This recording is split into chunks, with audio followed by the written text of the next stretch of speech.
Welcome, everybody. This is Comiholics, episode 39. 39. I'm done. We have not done a show since our pre-Christmas episode 38. Yeah, we took about 2 months off. We do this every year. It seems like we just skip a month somewhere in there. So we're back, and you know, it's been a while, so maybe everybody's forgotten who we are. Maybe we should reintroduce ourselves. Who would be listening to this show if they haven't listened to any previous ones? I don't know, random What YouTube search. random person is Just like random YouTube, you know, show? someone like typing in like comic and then accidentally Comiholics pops up. So they're looking for stand-up comedy and they accidentally run across this Right. show? Is what Yeah. you're saying? Or just comics and alcohol. They're looking for what, Hannibal Buress or whatever, and all of a sudden Comiholics pops up, you know. I was just looking for that one where Dane Cook gets drunk on stage, but I guess this one will do. So, let's talk a little bit about ourselves. Sitting over here to my right is Dirt. And I love walks on the beach and sunsets and 17th century French poetry. And then across the table over here is the Huckster.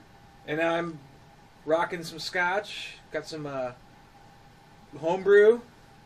And I'm going to be pretty quiet because I got to catch up on some comics they're going to be talking about later. Yeah, and let's talk about how spoiled we are this evening. We've got a lot of liquor in here. Well, all right, first of all, the Comiholics HQ, it's kind of like, have you ever seen the movie Grandma's Boy? Mm-hmm. You know when they're like in the basement Mm. and they're chilling with like the Aboriginal dude and like the elephant and the monkey are upstairs? That's kind of what the space is. It's kind of half finished, half not finished, well decorated. I thought you were going to add. say full of video games and drugs. No. That's no. all I got out of Grandma's Boy. I don't play video games. Oh. I see what you did there. So, that's kind of what we've got here. You know, it's our little home away from home, where we like to get away. We talk about comic books.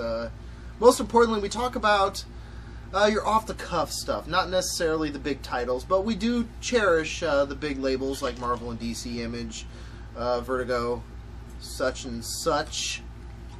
Anything else you want to add about Comiholics? Oh, No. yeah, we like to drink alcohol. There Hence is the that. holics part. There's that small part of it. The holics part of it. Which, the assortment tonight is quite varied. We have some 1792 Ridgemont Reserve. What kind of liquor is that? Kentucky Straight Kentucky. It goes straight. It's like a bus. Bourbon Whiskey. And then... Plows right through you. The Huckster brought some Macallan 18-year.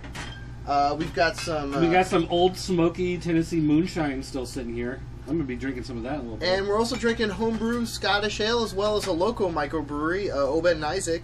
What was the name of that beer again? That is the Mother Road. Mother Road. And then we do have a couple swigs of Maker's Mark still sitting here. Yeah. Uh-oh. The Husker perked up there. All of a sudden, he stopped looking at the tablet and got all fired up. We do have some Zachariah Harris. No, No, I'm going back to the that comics. is Zombie Apocalypse Last Resort. And then, of course, we've Is got this some... mead? That's still some of that mead. Oh. Dude, be careful. Can I drink out of the bottle? I don't want to do this show solo. Can I just drink out of the If bottle? you want, go ahead. I don't care. It'll sterilize the second it hits your lips. Because he's that pure. That's good. I See love all watching all this stuff float around in there. floating around in the bottom. Yeah, you should have not have tipped it back so hard. Yeah, well, you know. I wanted to get a good swig. So that's our show. You know, we Oh, that's the show? Yeah, all right, that's it. pretty We're short done. tonight. All right. Sweet. And usually the first phase of our show, we like to talk about what we've read recently, which in this case, we're talking about a lot of comic books. There's a lot of stuff because it's been a long time. Yeah. And you finally got caught up on your comics. I did. I finally cleared out my box of my pull list at the comic book store, which is Killin' Enterprises. Actually, now it's just Killins. Killins? It's just Killins Killins now. Okay. Moved into a new store. Pretty exciting stuff here in Springfield, Illinois. Go to shoppcn.com, the official online store of the Pop Culture Network, if you want to find Killin's online inventory. You could buy all those same comics. We'll just, actually, if you want to order a comic and we're sold out, we can just pull it out of the Apocalypse Oh, no, whoa. box there behind the counter. You can go ahead and buy his comics. All right, now you're being a little insensitive. Not to our fans. They love it. Yeah, open donation. Just come on over. You can pick through my boxes. So, where to begin? What do you got? Okay. Wait, first of all, are there any wieners left, or are the wieners all gone? The little wieners? Yeah, are they still were there? They were tasty, weren't they? Your wife has a way with wieners that's just amazing. Yeah, there's still some little wieners over there. I'll have some wieners here. And there's also some salty nuts if you'd like to. Actually, the salty nuts are pretty nuts low. I keep putting these nuts in my mouth. And okay. Huckster, have you put any of my salty nuts in your mouth this evening? I've been all over your salty nuts. Okay. There's a running theme there for those that eat perennials. I don't get it. Okay. And the staked wieners. Star Trek: Parallel Lives by Johnson and Lang. Was that 28? Lang? I don't know, whatever. Okay. Is that issue 28? This is 29. Oh, 29. All right. Now, this is the first paper copy of Star Trek you've gotten, right? Yeah. Because you've been reading digital up until Right. now. You made the switch to paper. Why did you make the switch to paper? Actually, I've started to switch more to paper on a lot of stuff. Why? I guess I felt that my reading patterns had changed too much. Either with the digital. FBI and NSA tracking your reading habits? No. I don't care about that. I don't like read any of that Japanese weird stuff. But no, I just I felt like I was kind of running through it too fast. You know, Running through it too fast. like I would read through it too fast on digital. Whereas if I had the paper in front of my face, I felt like It makes you slow down? Yeah, Huh. Interesting. and I felt like I was paying attention more. So, Really? which is good, being a critic. Believe it or not, Hmm. it's good to know your material. Is it really? Because Yeah. I just kind of half-ass breeze through everything. Well, usually I forget the names of everybody, but that's I mean, why reading you're here. comics, relations with the wife, raising children. Is I just kind of everything breeze through half-ass? everything. Yeah, Yeah. just whatever. Just Just enough to one get foot by. in the grave and You one know. foot out the door. Okay, so have you read this one? Yes, of course I've read that Okay. one. In Parallel Come on. Lives, the interesting twist is you basically have an alternate universe of all of the Star Trek characters. And what is this alternate universe? What is it? Yeah. Is it the mirror universe where everybody's got a goatee and is evil? No. Oh. It's the female versions of all the male versions, and male versions of all the female versions. So it's a gender So- swapping. Yes. There you go. Yes. So you've got a Jane T. Kirk, but I don't know what T is. I don't know if it's Tiberius or not. Probably not Tiberia. Tiberia, probably. Oh boy, now you're gonna quiz me. See, this is the part I said earlier. I'm not good with the names. Scotty is a woman. Spock is a woman. Spock is a but woman. Uhura is a man. Uhura is Although a it's man. not And Uhura, it's Yeah, it's like Uhurum or something. Well, it's like if it ends with an A, that's the female ending. Right. So for him, it's like Uhurum or something. And of course, there's still a relationship though between what you just said and Uhura Spock. And Spock, yeah. Basically, this is only a 2-part series, so obviously it's going to end pretty quickly. Spoiler alert, basically at the end of this... As far as this part of the story goes, but you never know. But the story begins where the alternate universe, I think it's Kirk, who's also there, Bones... I'm trying to remember who's there. Why are they there? No, it's What are Kirk, they doing? Spock, and then a red shirt are on that planet where they intervene and basically give because there's like a slave some trade slave going on, trade and people a chance, and they get sucked into. Don't they get sucked into like a? Yeah, they get sucked into a black hole, and when they come out, they run into The Enterprise. The Enterprise. But they are the Enterprise. Right. Dun, dun, dun. Yeah. Which is this isn't a part of any classic story, is it? This was never. Not gender swap that I know of. No. That would have been interesting. They've probably done it in comics before. Right. But do you think the female Picard is bald? I don't know. Mm. Would it be Jean Luke? Jane Jean Luke? I Lucy? can't do Jane again. Jean Lucy? I thought the art in this was kind of clever, the way they kind of broke it up on some of the pages. felt like the framework. The art was okay, but it wasn't as detailed. I was about to say that I think that the facial features and the expressions were kind of... It was serviceable, but it Yeah. wasn't. It didn't stand out in any way. It was No. kind of bland in many ways. maybe a little too clean. Especially like on the aliens and stuff. I don't know. I think they probably got a female artist to do it since it was a female I think it was, crew, actually. Yeah. And she wasn't as detailed as the regular people who do it. But I mean, overall, I like the story. Yasmin. Yasmin? Yeah. Yasmin could be a boy's name. Overall, though, I like the story. I thought it was fun. I would love, I kind of want to see how... I mean, I know... You kind of know that Part 2 is going to end in some sort of, like, campy ending where it was like if it never existed, it didn't matter. But I'm really hooked on what IDW has been doing with this new ongoing Star Trek and how it kind of bleeds in and out of the original story. And then also takes a twist with the new movies coming out, because now there's a third one coming out with J.J. Abrams with the original writers, if I'm not mistaken.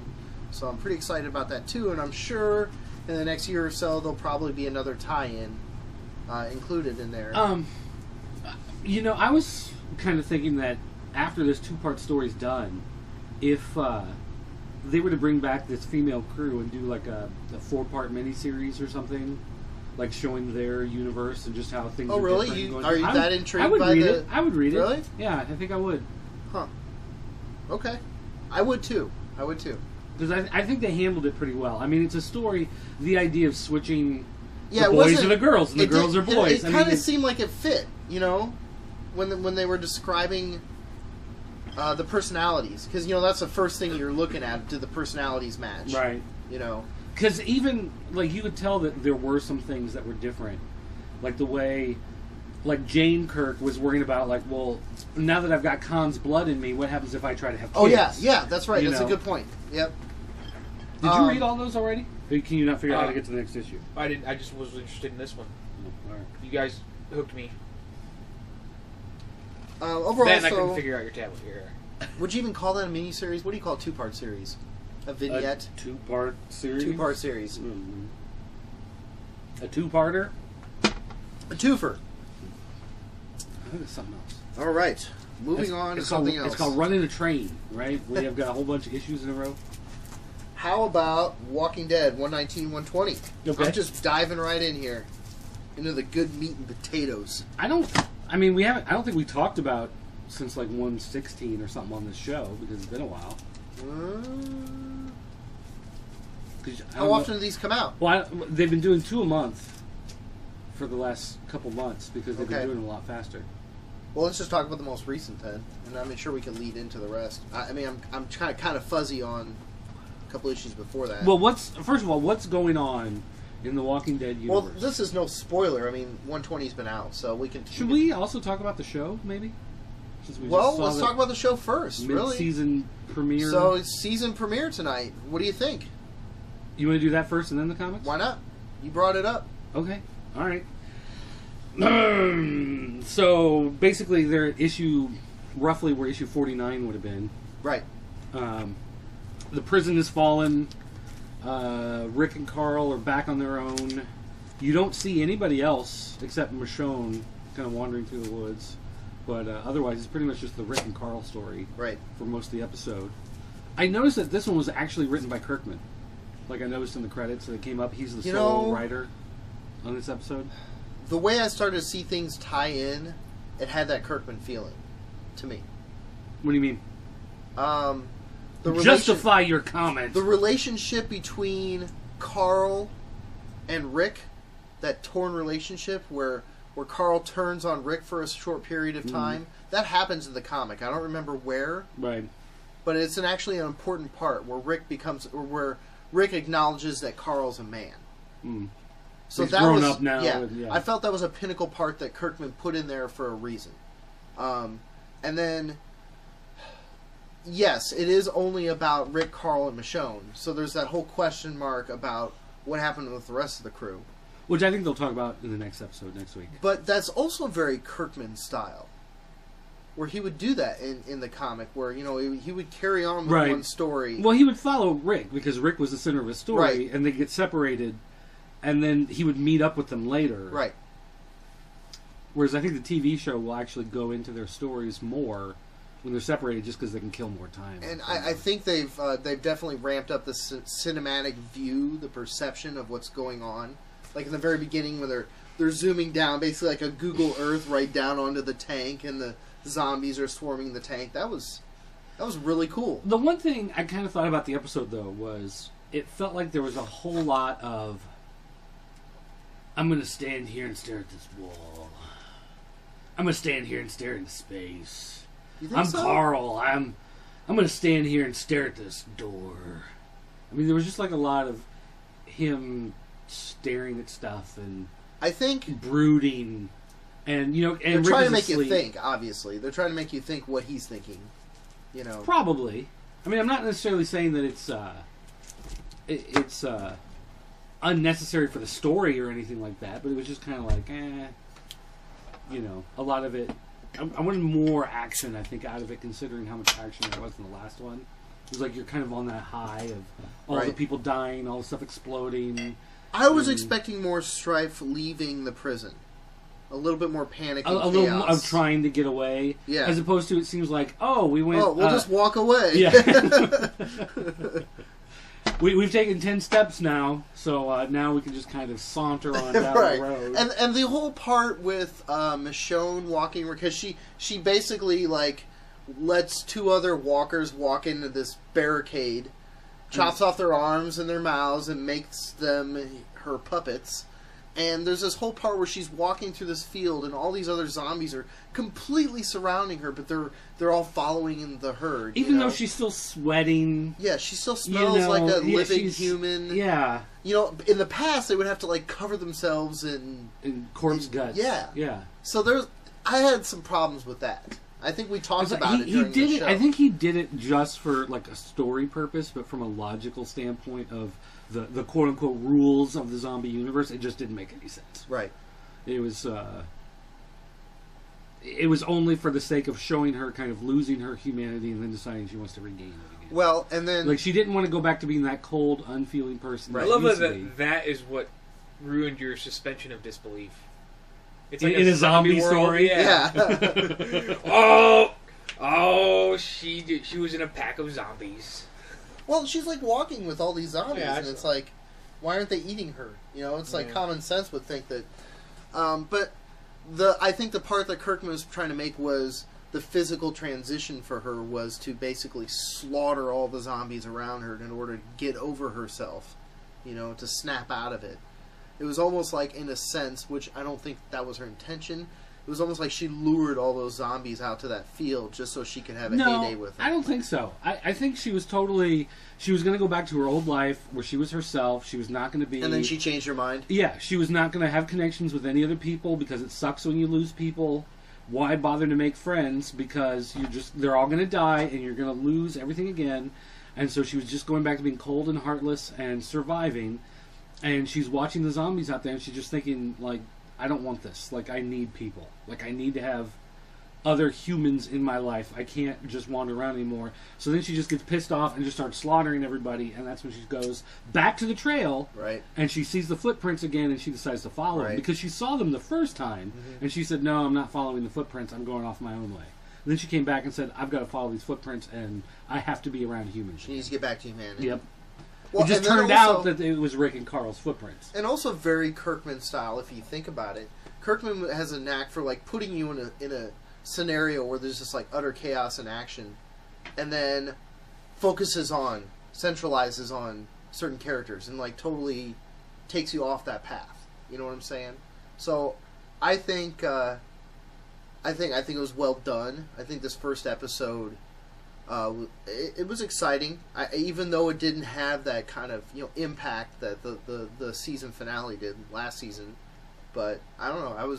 What do you think of the part where Carl's in the house, because like basically Rick is on the couch, almost dead, like unconscious, pretty much, passed out and healing and whatever. And Carl goes out around the house to like kill the 2 zombies that are banging on the door, and he starts wandering around this basically abandoned neighborhood, goes in this one home. As he's in the home, this zombie breaks through, and he's obviously a pretty powerful zombie too. He's not a half-dead one. You try and turn that off? Yeah. I'll get that for you. Well, I was trying to do it without interrupting the flow of the conversation Too on the late. podcast. Too late. I'm just going to turn off the television set, but oh well. That's real live candor for you there, folks. So anyway. What? So the zombie in the house attacking Carl. Yeah, I just, that was a really pivotal point for him, too, because the whole part where he gets out of there and he barely gets out of there. Like, the zombie is almost biting his leg. And I was, like, backing up in my couch, freaking out, like, please don't bite Carl. Please don't bite Carl. And he manages to get away, closes the door, and then writes something in chalk on the door, like... it got my shoe, but didn't get me. Yeah. I don't know. It was a. What do you think of Carl eating 120 ounces of chocolate? I thought that was pudding? funny. I thought it was a nice little twist. He's like dangling his feet off like the porch roof. There's a zombie reaching his arm through the window behind him, and he's just taking his time, smile on his face, eating pudding. Big old can of pudding. Would Bill Cosby have approved of that scene? Don't you think if you, let's just say from a standard human standpoint, what would happen to your bowels? Wait a minute, what's a standard human? Well, let me put it this way. What would happen to your bowels if you were eating mostly fruits and vegetables for and a you ate couple that much months, sugar, and then go suddenly into you a ate coma. 120 ounces of chocolate pudding? You would go into a coma. It would Even not if you be good. didn't go into a sugar coma, you'd be diarrheaing yourself all over the place. But you know what? If you hadn't had it for so long... Oh, I'm sure it'd be good. You'd totally gorge yourself on it, Yeah. but then you'd be like laying on the ground in cramps, like, oh, just like pooping on It's like right before the show we were talking about, grabbing a Twinkie cart and, like you'd be making your own chocolate pudding. You gonna turn off that heater? Yes. Is the whole house gonna get cold? Technical difficulties. Yeah, it's going to be cold for a little bit. It's You're like getting good at turning stuff off. it's 14 degrees outside. Yeah. Is there a heater upstairs? No.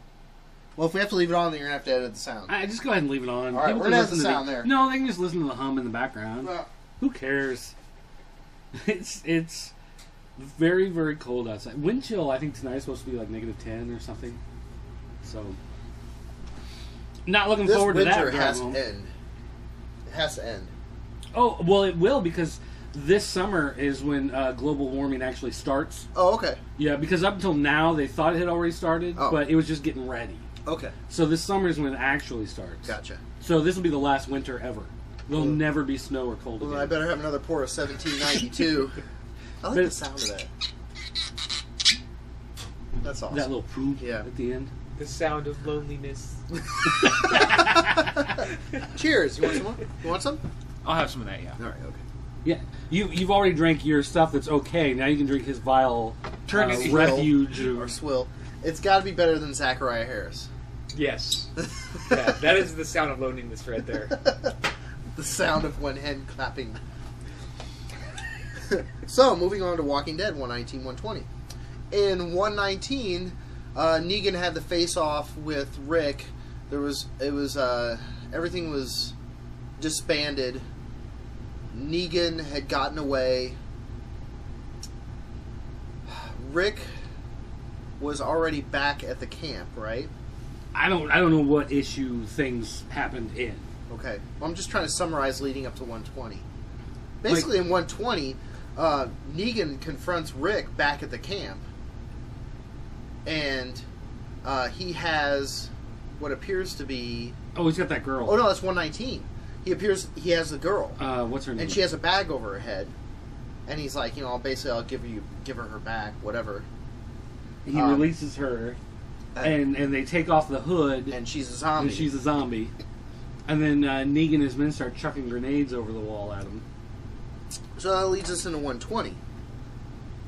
So he's still chucking the grenades in 120. But I think the key thing in 120 is that you're watching some of the houses actually blow up. Right. And the walls are starting And to... what's going on inside? Right, so I think this is kind of like the fall of the neighborhood. Like that Right. neighborhood that they're in this is it. It's done. So it's time for them to move on again. Well, you lose Denise, the doctor, Oh yeah. at the very first page.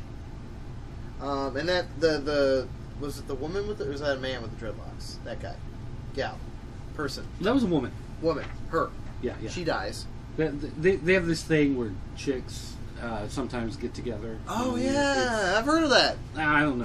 Yeah. I mean, I That's saw cool, movies man. on HBO about it late at night Yeah. one night, but And Negan mercilessly chucks grenades over the wall. But what's interesting though is what's the guy with Scarface. I the can't remember Iron his name. Face guy. Yeah. He's one of the victims with the iron where he He's their inside man. Negan would punish people by taking like a cast iron and stick it in the coals, and people that disobeyed him or broke his rules. No, it was only If you slept with Negan his had women. a harem. Yeah, if you slept with And his if, women. and if you made a move on any of the women in his harem, like especially he would take wives away from the Right, husbands. So right. if the husband and the wife tried to, like, oh, I still love you, whatever, he would take the guy, take the hot iron, and just press it on their on the face. side of their face. Oh, nice. So he had this like mangle, but he was also kind of his right hand man.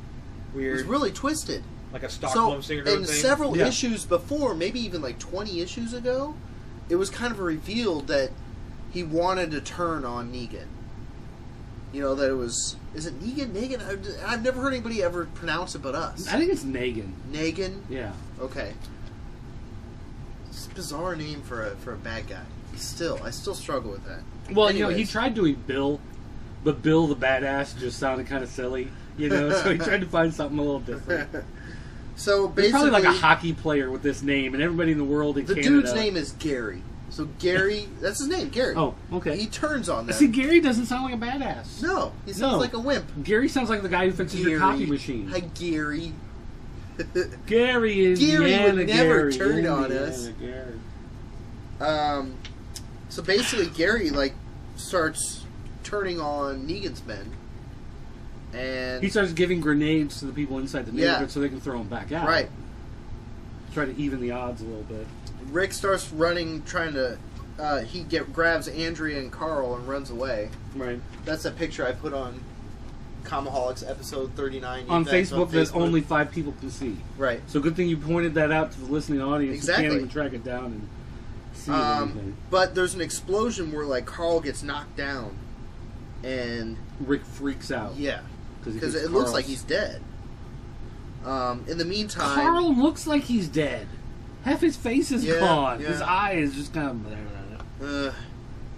All right, so anyway... in the meantime, Negan's men are cornered by Gary and run to the truck and run away So let me ask you this. because Maggie. Maggie comes back with her crew from Hilltop and Right. saves the day. She's decided that it's time to go back and join the war. Right. But she kind of gave a speech about it a couple issues ago, so you knew it was coming. Right. You just didn't know when. And of course she shows up just in Don't you time. think it's to kind of turn interesting? She's the leader. time. Why? I don't know. Just she never was a leader in the group. She lost Glenn, so now she's got to Michonne up. Well, she's got a baby too, right? We're assuming she had the baby because she's not pregnant here. So there's another baby around somewhere. Middle of the screen, bookshelf. Yeah. So what do you want to read? that's You wanna kind of where we're read, at here now, folks. I 105. mean, Action Comics? You want Action Comics? You want to read some action? we're searching tablets here for. We're trying to teach Huckster how technology works. The man can operate AutoCAD for crying out loud. Yeah, that's old school. But not a Nook HD. I don't have a Nook HD. All right, so I we just got know my my phone. that Maggie's had the child. She is now the leader of Hilltop. She saved How the far day. along was she? I mean, was she baby bump? She was big. I don't when she went to remember. Hilltop. Okay. Because after Glenn died. Glenn died, she knew she needed to be somewhere safe, and she felt that Hilltop was the safest place. Because at the time, Negan was attacking You mean the Negan? community. Negan. I'm gonna call him several different names before it's all over.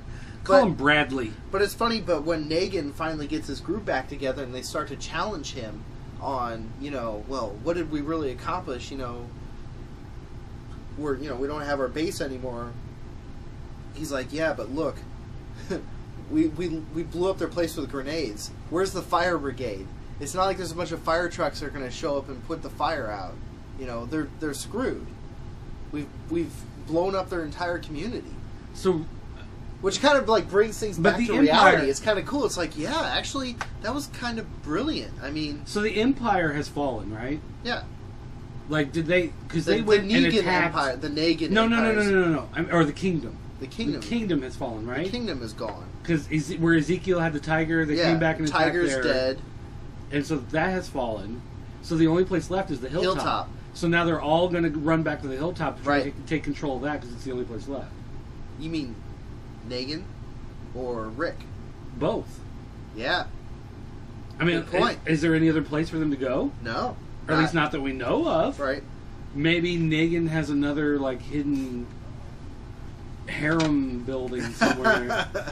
Full of like ninja women. Baberellas. Baberellas. You mean like Flash Gordon Baberellas, or Is there another kind? no? Oh, No, there okay. isn't. Okay. Good stuff, folks. So there's a lot of Walking Dead banter all at once. Big fan of the show still. I think the season premiere for this season is a big hit. It's the I'm mid-season excited. premiere. Mid-season, that's right. They split it up, 6 and 6. Which is like the British TV thing, and that's what everybody's doing now. Doctor Who. It's like, well, but Does Doctor Who do it almost that all way? British TV shows are like 6 and 12 episode seasons. Well, it's a good way to build suspense, and also a better way to like spend more time in production. I guess Think because they about can it. spend more per episode. Because instead of having like 22, 23 Right. episodes in a normal Yeah, you US got more season, production value. You got And more you don't time have to the do it. as many filler episodes. Either. Right. Yeah. you don't end up with Lost season 3. I still think I never. No, did we're not gonna go there. I never bothered watching the last half of that.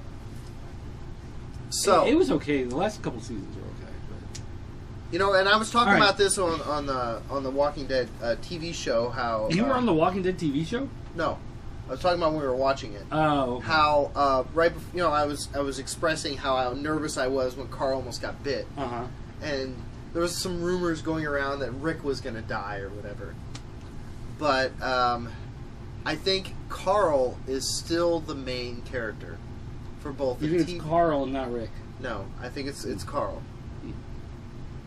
I think once Carl dies, I think it's Herschel. If anything ever happens to him, the whole thing's going to crumble. There's just no way you can continue on. all right. But we're going to continue on anyways. Do we have to? Yes. I'm going to drink some moonshine. I might as well add some moonshine I to just the gave mix. you some whiskey. Yeah, Mick, you don't have to swish them both in your mouth. Oh, I can't open that. It's like crusted shut. It's probably sealed by all the sugar in it. There you go. Oh man, it still smells like donkey ass. You would know what donkey ass smells like. All right, we're going to talk about Superior Spider-Man. Did you know it's ending? Yes. It's You told me ending. that. I think issue 31 is the last issue. Okay, and we're up to 26. Yep. It started from, Darkest Hours, basically leading into Darkest Hours ends in 25, and They're going into the Goblin War, or Goblin Right. Nation, or whatever they're calling it. and what's going on is there is the original Green Goblin, Norman Osborn, is fighting with not But the Hobgoblin, but the Hobgoblin's son? I'm confused now. Well, it's like the Hobgoblin is there, Right. but somebody else was using his stuff for a Right. while. So he Okay. took the guy who Oh, was it was using- that kid from from the Daily Bugle. Yeah. Okay, What's his face? right. What's his face and what's his name? So basically, the Goblin and the Hobgoblin decide that they shouldn't be fighting. That They're going to join up and Right. join armies together to take out Spider-Man Right. and turn the city under their control. So Darkest Hours was just Venom. Right. Venom attached itself to Superior Spider-Man. They had their tussle, whatever. right, and Venom does a couple things for Doc Ock as Peter Parker. as Spider-Man because he basically, when Venom is finally removed from him, he tries to kind of act and convince to the Avengers that that's the reason why he's been acting all goofy, and not the fact that he's Otto Octavius. Yeah. Which I thought was kind of clever and kind of a nice writing style way but they didn't really answering buy that it. question. No, they didn't. They challenge him on it.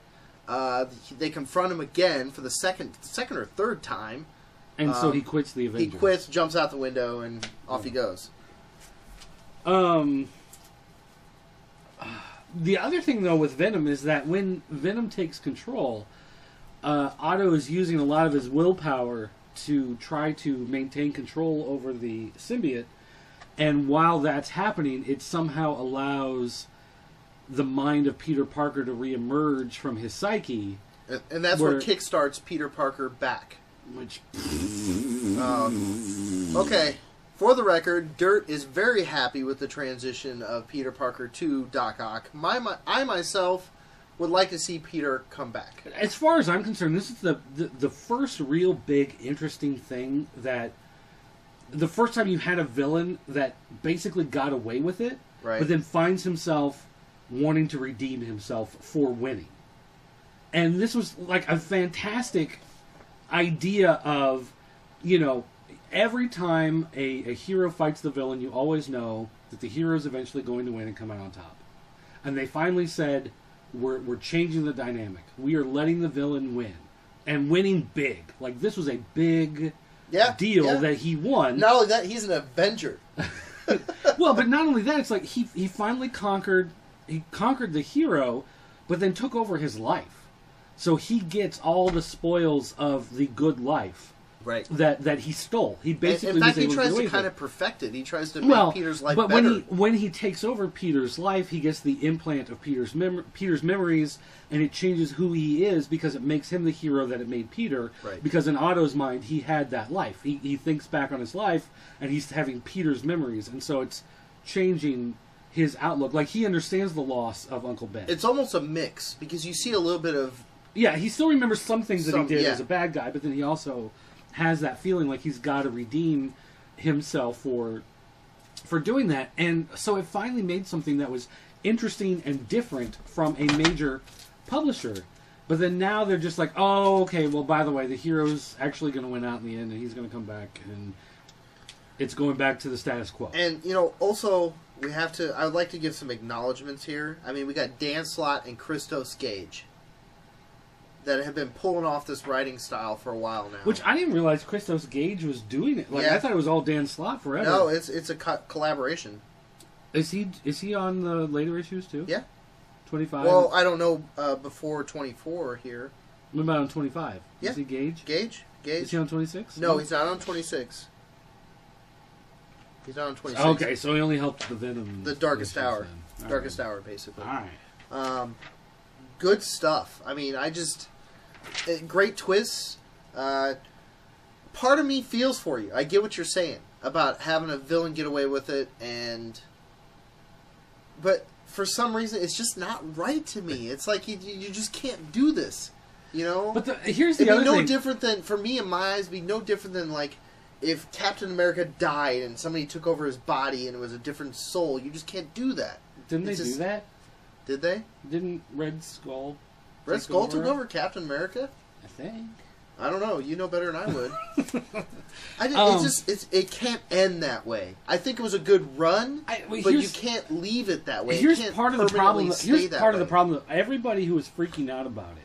I'm not freaking. Well, no, I'm just saying that everybody who was freaking out about it, part of the reason they were freaking out is because of everything else that happened to Peter Parker over the last few years, which was the one moment in time, brand new day, one more day, and all of that kind of stuff. The second day, the third Tuesday of the month. Bringing Peter Parker back doesn't fix his relationship with Mary Jane. No, it doesn't fix anything. It doesn't fix his Actually, relationship with Aunt worse. May. It makes it worse because Doc Ock kind of screwed up a few Well, things. yeah, but Mary Jane started to figure out that it's not really Peter, and so then when Peter actually comes back and they have the big reveal, then she'll throw herself at him, and then they cry, and then they have sex, and then they're back to being married. And what about Carly? Poor Carly. She's a... well, she's a goblin we now. Didn't talk, we forgot to talk about that. She's, what, they gave her some really retarded name. What was the... I don't know. The Shriek... No, not Shriek. Shriek is... Hold on, I can find it. It's in episode... It's in issue 26. Oh, it's last week's episode. Yeah. Or was it the end of 25? They turned her. Pretty sure it was... Yeah, maybe you're right. It was 25. I thought it was... It's kind of funny in 26 here. Basically, Spider-Man gets confronted by the Avenger, and he's like, I'm too busy. Look what I got going on here. And then the Avenger's like, oh, really? And then, like, Cap's like, okay, take them all out. And then take out the whole gang that Spider-Man's fighting. And he's like, okay. Oh, yeah.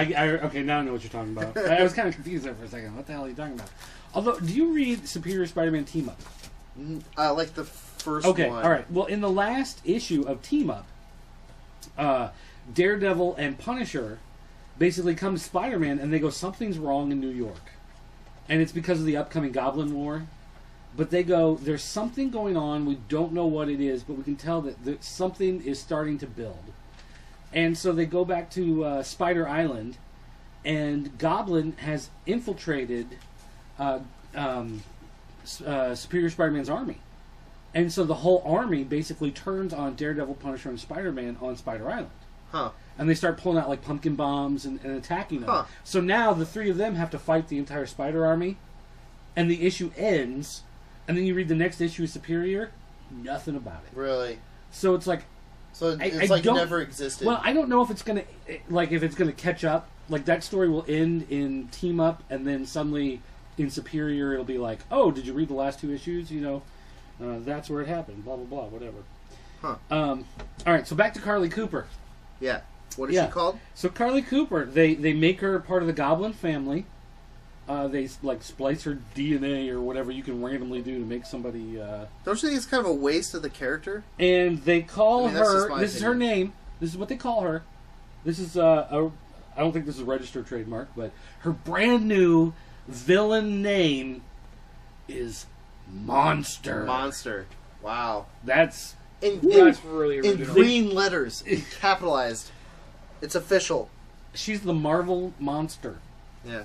Is the thing. So Wow. Yay. So now this means in every video game and trading card set you're going to have Marvel Comics Monster.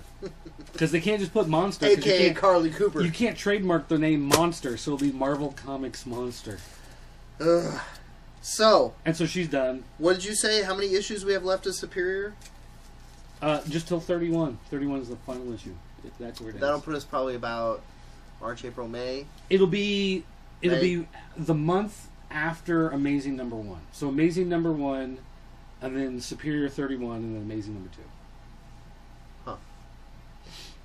Welcome back, Peter. Oh, you want to mix it up? You got something you want to talk about? No, go ahead, keep going. Okay. Did you read any of the Turtle micro series? I am still like a year and a half behind on A Turtles. year and a half behind on Turtles. Okay. Oh, brother. The last thing I remember you talking about was when they were doing the City War, and Leonardo had been turned against them, and he was evil. Okay. But then they brought him back to the family, and then Well, he's back. Basically, they go off to April O'Neil's parents' farm to get away. that was in the original series, and in Yeah. the movie, in the first Okay. movie. They go to get away. Mike's just not. Ralph's just not the same. He's kind of still distanced from the group. Applex appears Oh, to basically the kind of like white box or whatever. she basically appears to seek refuge. She wants some refuge. She wants to seek some refuge. Give me all your trash. Um, That's how I imagine she talks. there's a confrontation with Raph and the rest of the gang over her and why she's there. Does Raphael like her? Well, they kind of have the same. They both were under control by Shredder, so they both have. Raphael was? You mean Leonardo? Did I say Raphael? Yeah. Leo. Okay. Sorry. All right. Sorry, folks. It's the bourbon. Well, there's a plot point in this. Yeah, both Raphael and both of them. And he's just not fitting with the group. And it's kind of a build issue, issue 29. There's some flashbacks with Shredder, and also Leo talking with his mother again. There's some interesting flashbacks with Leo reflecting with his mother about. You mean in Japan? In Japan, Okay. yeah. Let's remember this is a Like little she different. the mom didn't get reincarnated as a turtle. No. Is she the But fox? Leo's talking to her as a turtle. Wait a minute. But No, she's not the fox. are you sure she's not the fox? Because look at the drawing right there, where it looks like her animal spirit She of could the be. fox. She could be. That could be their mom. Yeah. You can see the fox and Splinter making out. Huh? Ooh.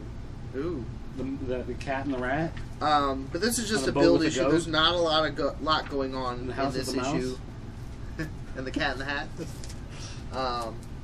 I'm still a big fan of the ongoing they've got going on here.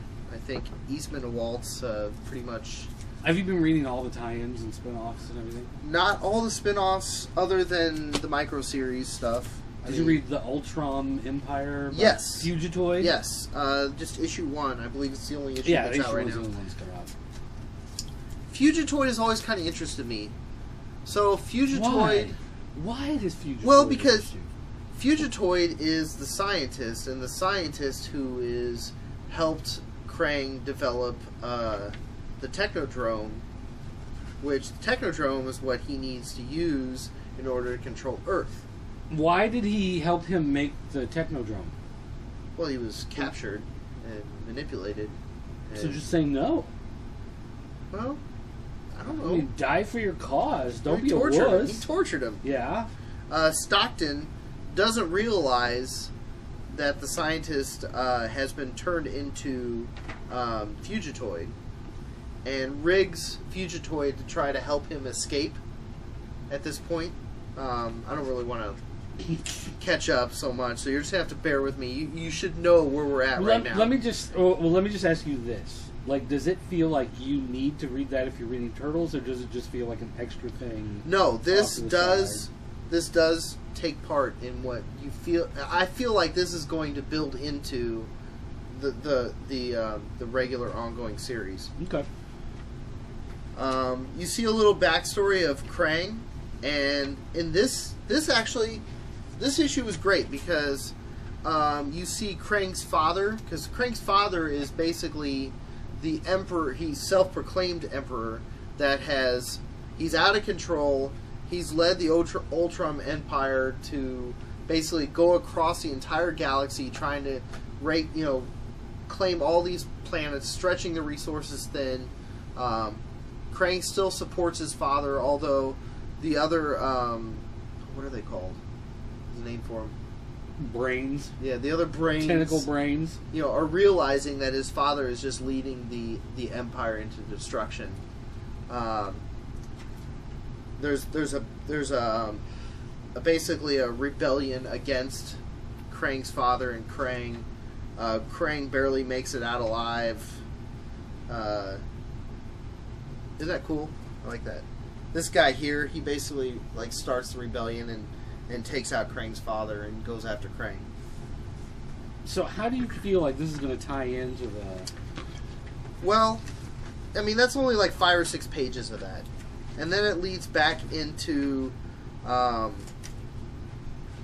Fugitoid, who is, kind of playing along with Stockton, because Stockton's like, Stockton I need or to Stockman? Stockman. Stockman is trying to end Krang. He's trying to end Krang in his whole scheme. Fugitoid thinks that Stockman's doing it for good. He's doing it because... Fugitoid? Fugitoid. You said Fugitoid. Fugitoid. Fugitoid thinks that Stockman is trying to do it for good, but really what Stockman's trying to do is take out Krang so that way he can control Earth. So Stockman leads Krang into this laboratory with all the other brains, and gets ready to pull the plug on them, and Fugitoid stops him. Why would he stop it? Because he Why not let him claims kill the brain people? because he claims he can fix everything without having to wipe out. Like travel back in time, or I don't know. Dun dun dun. I don't know. My daughter is a huge Turtles fan. She watches the TV show. She reads the animated series comic books. I've always been a Turtles fan since I was a kid. Not a like psycho crazy Turtles fan, but enough to really want to like embrace it. I felt that most of the micro series, in one way or another, I mean, Bebop and Rocksteady really didn't tie into the main title. Hun? Hun. This is the story of help me out here. Hockey mask. Jason? Casey Jones. Casey Jones's father at one time was a badass gang leader and basically reclaims himself as a gang leader. Wait, Hun? They made it Hun, Casey Jones' father? Yes. Oh my gosh. Yeah. Okay. Karai is Shredder's daughter. Huh. And Apelex, who we were talking about earlier. So He might be the Turtles' mom. Yeah, it might be the Turtles' mom. We don't know. So I think the micro series, in one way or another, yes, they do tie into the main title, kind of indirectly. But I mean, they're all going to tie into the main title, but the question is, can you read the main title without reading those and you're fine, or does it feel like you need to read those to actually? no, it understand feels the like they title? do have some weight. All right, They do. all right. Did you catch up on Invincible yet? Yeah, I'm all caught up. You're all Wait, caught up. I think you're reading 108 now. No, I read this one already. Oh, okay. So what do you think of 108? Mark Grayson is basically teamed up with, what's the robot guy? What's his name? The robot guy. He has the robots. Robot. That's Robot. Yeah. He's teamed up with Robot, Robot and to Monster go Girl. back to the parallel dimension where Mark Grayson has the supervillain. Help me out. Damn it. The guy he's going back to the parallel universe to kill. Oh, the brain dude. The brain guy. Angstrom? Yeah, Angstrom. He knows that Angstrom is going to come back and try to kill him in his universe. He also knows that Power Girl... No. What's her Eve? name? Eve. She's Power Girl. Eve, That's Eve pretty is awesome. pregnant, and they're about ready to have a family, and Mark doesn't want Angstrom coming after him and his family, so he knows that he has to make sure that his parallel universe, Mark Grayson, has gone to kill Angstrom. So wait, he's decided that it's okay to kill now? That it's okay to kill He Angstrom? knows that Angstrom has to be killed, otherwise he's going to continue to try to haunt him and kill him. You know, kill or be killed. Huh.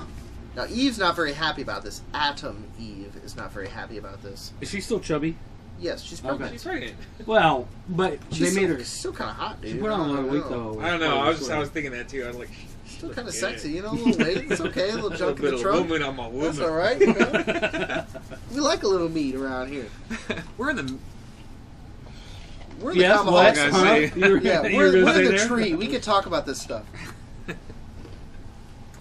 Let's face it. I will flat out say this, that I still feel Invincible is a better story than Walking Dead. Wow. I'd agree with that. Just because, I don't know, for some reason it renewed my interest in comics. It was real visceral, like, basic comics, you know? The origin story. Well, not only that, but it has this like moral twist to it too. You know, you've got the society. I mean, we're totally going off on a tangent here, but the Ultram Empire and this like sense of like everybody must be pure and perfect or you must die. You know, versus like humanity, Earth, where we're just like these incredibly flawed creatures that are just kind of, you know, in many ways inferior to this other race. You know, and then the fact that you've got Mark Grayson, who's this like, you know, half-breed He's in every- mix. yeah, I was gonna say you know, he's he's a in every man, half-breed pretty mix much, of yeah. the two, you know, and he has to kind of find himself growing up as a teenager, and you feel like you're kind of growing up with him with this comic. And I really So- like how the morality is very complex. Like, Right. you don't know it's a Who's gray. yeah, exactly. The gray There's no good area, or the bad gray guys or- line fades. Yeah. You know, from time to time. You know, Every once in a while, somebody pops up on either side of the gray. right. But for the most part, almost everybody is. Well, like, I think Dirt pointed out just a bit ago where it's like, you know, he tips his hat. Where, you know, it's like, you know, did Mark kind of like cross the line? You know, is it? I don't know. I just it's a great book. In 108. So going back, I just like that some of it's like for kids, but it's really deep. right? Like some of the stuff like Dinosaurus. Well, this I mean, is not for kids, folks. Yeah, Hold on, it's let's not back for up kids. here. Yeah, I'm just saying it's like some of the superhero stuff. I just You He just broke something broke over there. something What'd you over break? oh yeah, be careful. That's actually a couple of commemorative Darth Vader. Those have original Star Wars action figures in them. Actually, well, what are they doing next to this chair? well, I don't know. The chair was over there when you started. Apparently, I'm just levitating across the room. Gets excited, starts leaning to the left. We're talking about chubby girls. I am man. sitting I'm just on all top. over this room. I'm sitting on comics, a chair propped on comics. No, those are old previews. Catalogs. So, despite Adam Eve and Mark getting an argument about him going to this parallel dimension because she feels like he should be with her, and he's going to disappear off in some parallel dimension, he may never come back. For example, Rex and the other girl that disappeared, Monster Girl. thank Monster. you. Yeah. Disappeared, and everybody thought they were just gone for a couple of months when actually it was like 7 years or something. They ended up like ruling an empire, and then all kinds of crazy stuff happened. Another moral ambiguity. Well, I don't know how ambiguous twist. ambiguous it is because Adam Eve can't use her powers because it might ruin the It might kill baby. the baby. Yeah. Right. So he is kind of defenseless. Right. It's true.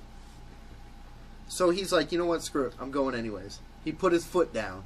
He said, "Woman, I'm going." The back of me hand says I'm taking this journey. So he goes, and baby, don't lose that butt. to his amazement, and I don't think he's quite that surprised because you really get this feel that this alternate universe Mark Grayson is a little twisted. Is this the one with just a the little bit. Mohawk Mohawk one? guy, yeah, Well, he's like he seems very Viltrumite to me. he's wicked, yeah, and he's more Viltrumite, yeah, exactly. He's embraced that a little bit more than Mark has, where Mark is very much more human. Oh, so Mark has embraced it more than Mark has? Yes, Mark is yes. What Mark, because he goes with Robot. Yes, Yeah, I got that I right. forgot his real name. And then right when they confront the alternate universe Mark Grayson, Robot kills the scientists in the room and the alternate universe Mark Grayson, and he has this like little antenna that pops out of his elbow that creates this like high pulse signal that affects Mark Grayson's brain in a sense where it just like gives him an overload and he shuts down. He's in a ball on the floor. Yeah, Then Angstrom proceeds to explain that this was his plan all along to take out Mark Grayson. Does it seem like It was just It just brilliant. the robot was really, really powerful. Yeah, and you know what? I did not see. Did you see it coming? No, not at all. Did it seem plausible, or was it just kind of like a soap opera last minute? No. Dun, dun, dun. No, No. it seemed It- actually. And it was Robot, very- I've been wondering about because he's so smart and like he's doing like 20 things at once usually. Right. Like And I no, wondered what he would. It was would a be like. tactic. It was definitely a military tactic. you I could know? see Robot turning and doing all that stuff. It was Angstrom having planned it all, Right. but he's supposed to be that smart. He's supposed to be that smart. Right. I mean, he's got like multiple dimensions crammed into one brain. That's why he's Right. That's why he has a giant brain, right? giant headaches apparently. Yeah. It was brilliant. It was just. I mean, Kirk. Again, it's very clever writing. I mean, you can't predict it, which is good because I don't want to read a comic. And you know what? predict. I give props to Roush and Otterly too. I just the artwork I thought was gory and detailed, and you're absorbed into it, and just The artwork is so consistent. It's just strong. So 108, good stuff, right? I dig it. So basically, end of this, Mark uses a curse word. Holy moly. And he realizes that he's stuck in a parallel universe. And he also has to explain himself to everybody outside of this lab right now that's wanting to know Like, what's what going just on. happened? So it's like, he's Mark. There's Mark on the floor dead. All the scientists are dead. Angstrom's dead, or his head's chopped off. I think he's dead. And What do you think about the Viltrumite lieutenant gal? Oh, that's right, at the end. She, there's a kind of, they do the little side plots where they have to kind of continually save the Earth. Right. Well, she actually rockets down from orbit to save the day, and then just goes after the Mark. Yeah. She's Like, digging man. on the Mark. And what'd you think of the alternate universe Mark with his little harem? With his little Eve harem. Yeah, it was like his way of getting over Eve. Duplicate Eve. Like- A bunch of E's from a bunch of different universes. So, good stuff. Fun. Yeah, it's definitely... I look forward to that one. Alrighty. You know what? I've been doing a lot of talking here, Dirt. I think we need to take a quick break. We need to take a 'cause break. We're about an hour into it right now. Yeah, and I mean, I'm not even actually finished, so I'm just probably going to stop with my stack. Because I could probably do a whole show with the rest of my stack, and we have a lot to cover, folks. Dirt's going to amaze us with all the titles he's been reading. And then, Oh, I don't read comics. the coup de grace, folks. The crystal of the evening. Must I say any more other than Prison Pit? I forgot about that. Did you forget? No, it wasn't. I had repressed it. Book 5, everyone. This is the Masterpiece Theater. I'm just thinking about The eloquent design of Johnny Ryan. So If I were to say any more right now, I think I would just fall over and faint. All right. Folks, this is Comiholics at its best. Prison Pit, Book 5. Stay tuned.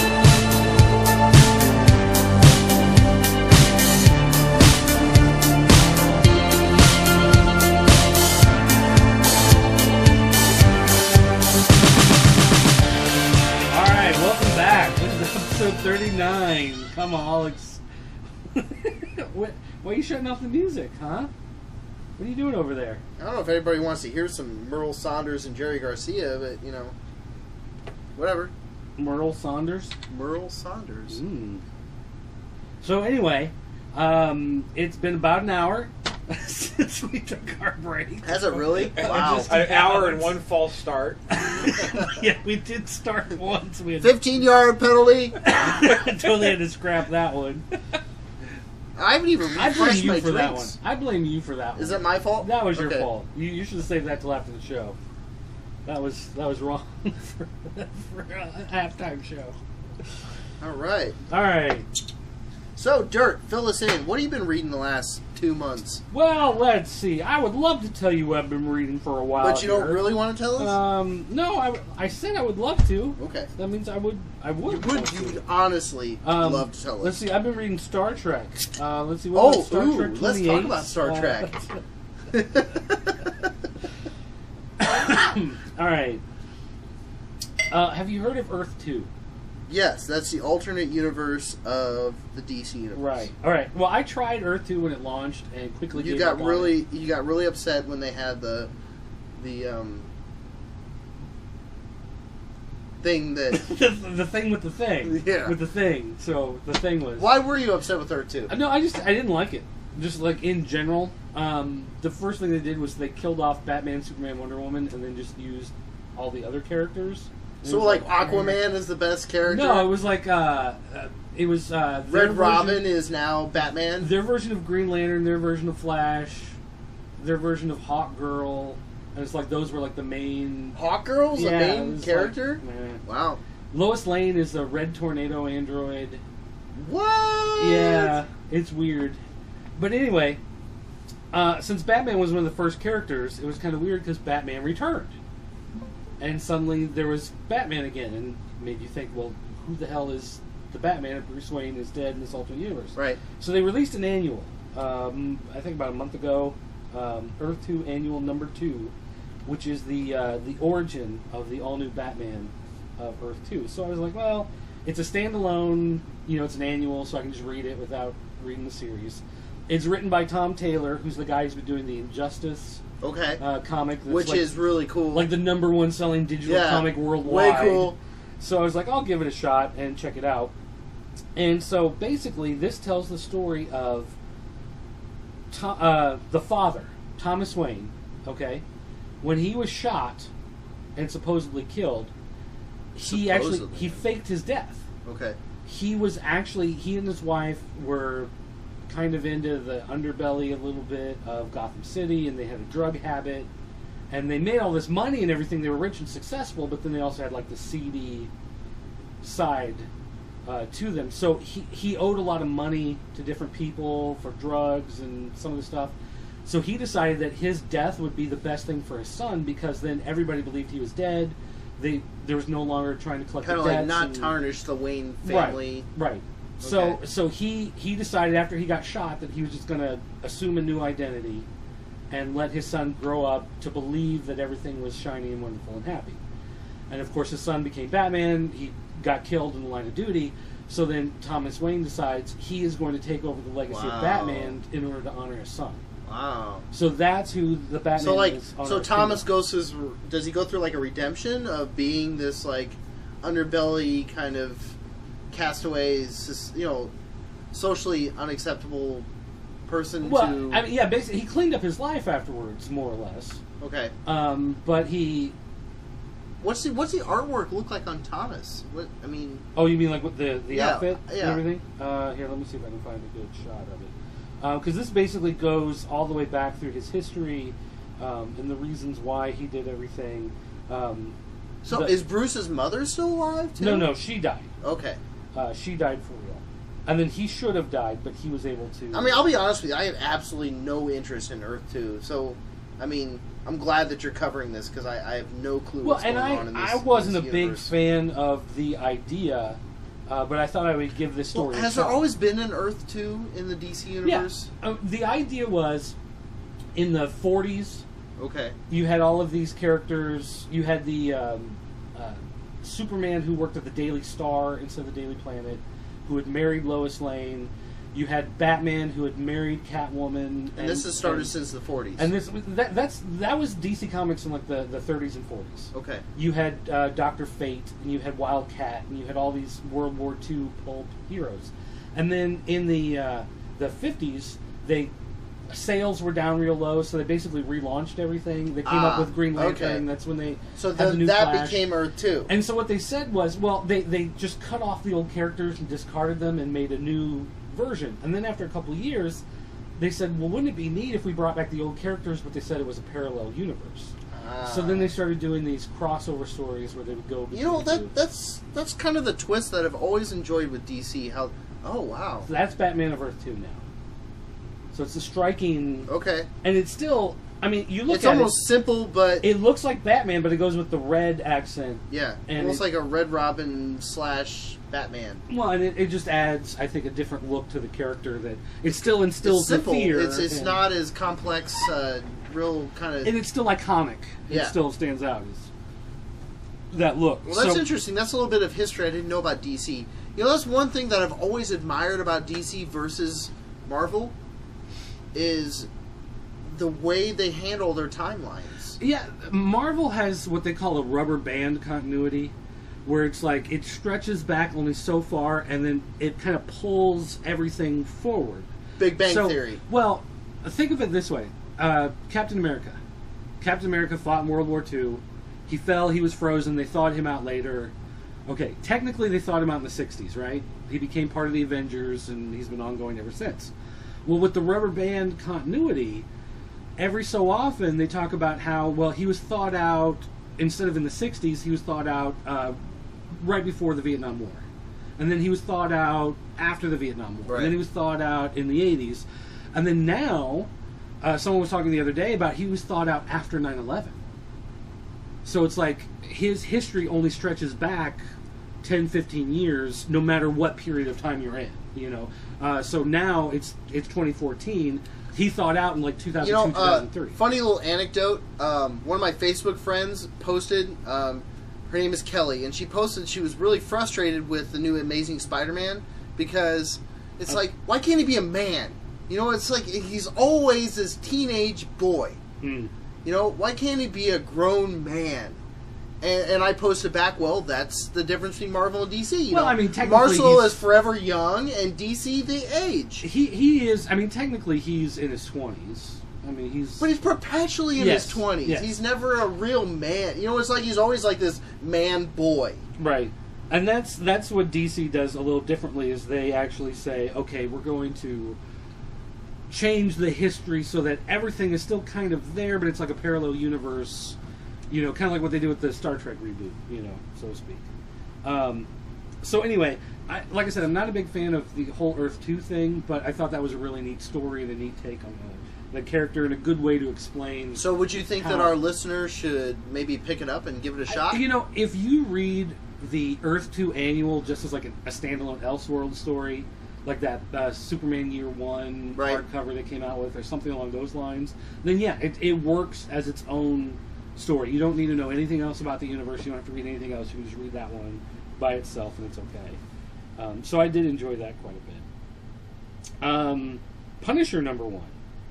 They came out with a new Punisher. I haven't series, read it yet. I've got it on my queue. and it's from the guys who do The Activity. Right. So I mean, we love The Activity. Yes. We've talked about that book quite a bit. And why do we love The Activity? Because you know what? Not only is the writing style like consistent and it keeps you on your toes, but they collaborate. They work with the military people. Yes. Like they actually. I mean, they get a lot of anonymous correspondence from Right. people in the military in the community to field keep that it- actually do what they're writing. Right. Brilliant work. It reminds, if you've ever like watched Homeland, take Homeland times 10. I mean, that's what I think about what they did with The Activity and are still doing with The Activity. Well, what they've done with the Punisher here is that they've taken him out of New York City and they moved him to L.A. And for one, I'm happy with that because I hate Forget about Frankencastle. Yeah, that whole thing. That's all gone. But one thing I've always kind of disliked about Marvel is that they are so New York centric. Is like you had Punisher, you had Daredevil, you had Spider-Man, you had Fantastic Four, you have the Avengers, you have like everybody is centered in New York City. Because that's where their offices are. That's where all the writers they hire are from. So everything is New York City. So they've taken him out of New York and they put him in L.A. But they put him in the L.A. of like Quentin Tarantino movies, or if you ever seen like Heat, Right. Stuff like that. That's the L.A. where he lives, and he's it's Zed's dead, baby. drug lords. Zed's dead. But he's also closer to the Mexican border, so you're dealing with the drug lords and the cartels and that kind of stuff. But because this is the group that does The Activity, is they're bringing in the special forces to take down the Punisher. Ooh. So so it's still a military book because the military is now hunting down Frank Castle. Who are the writers again for this? Well, it's how do you say? Well, the artist left click. I watched like Dirt hit the left side of his screen like 12 times. Edmondson, that's right. And the artist is Gerard's. Mitch. You know what? Mitch Gerard. All apologies. We're terrible with pronunciation. We're just going to state that out. In the front. In the front? In the front. That's where she... Anyway. Nathan Edmondson is the writer. Mitch Gerard. Gerads.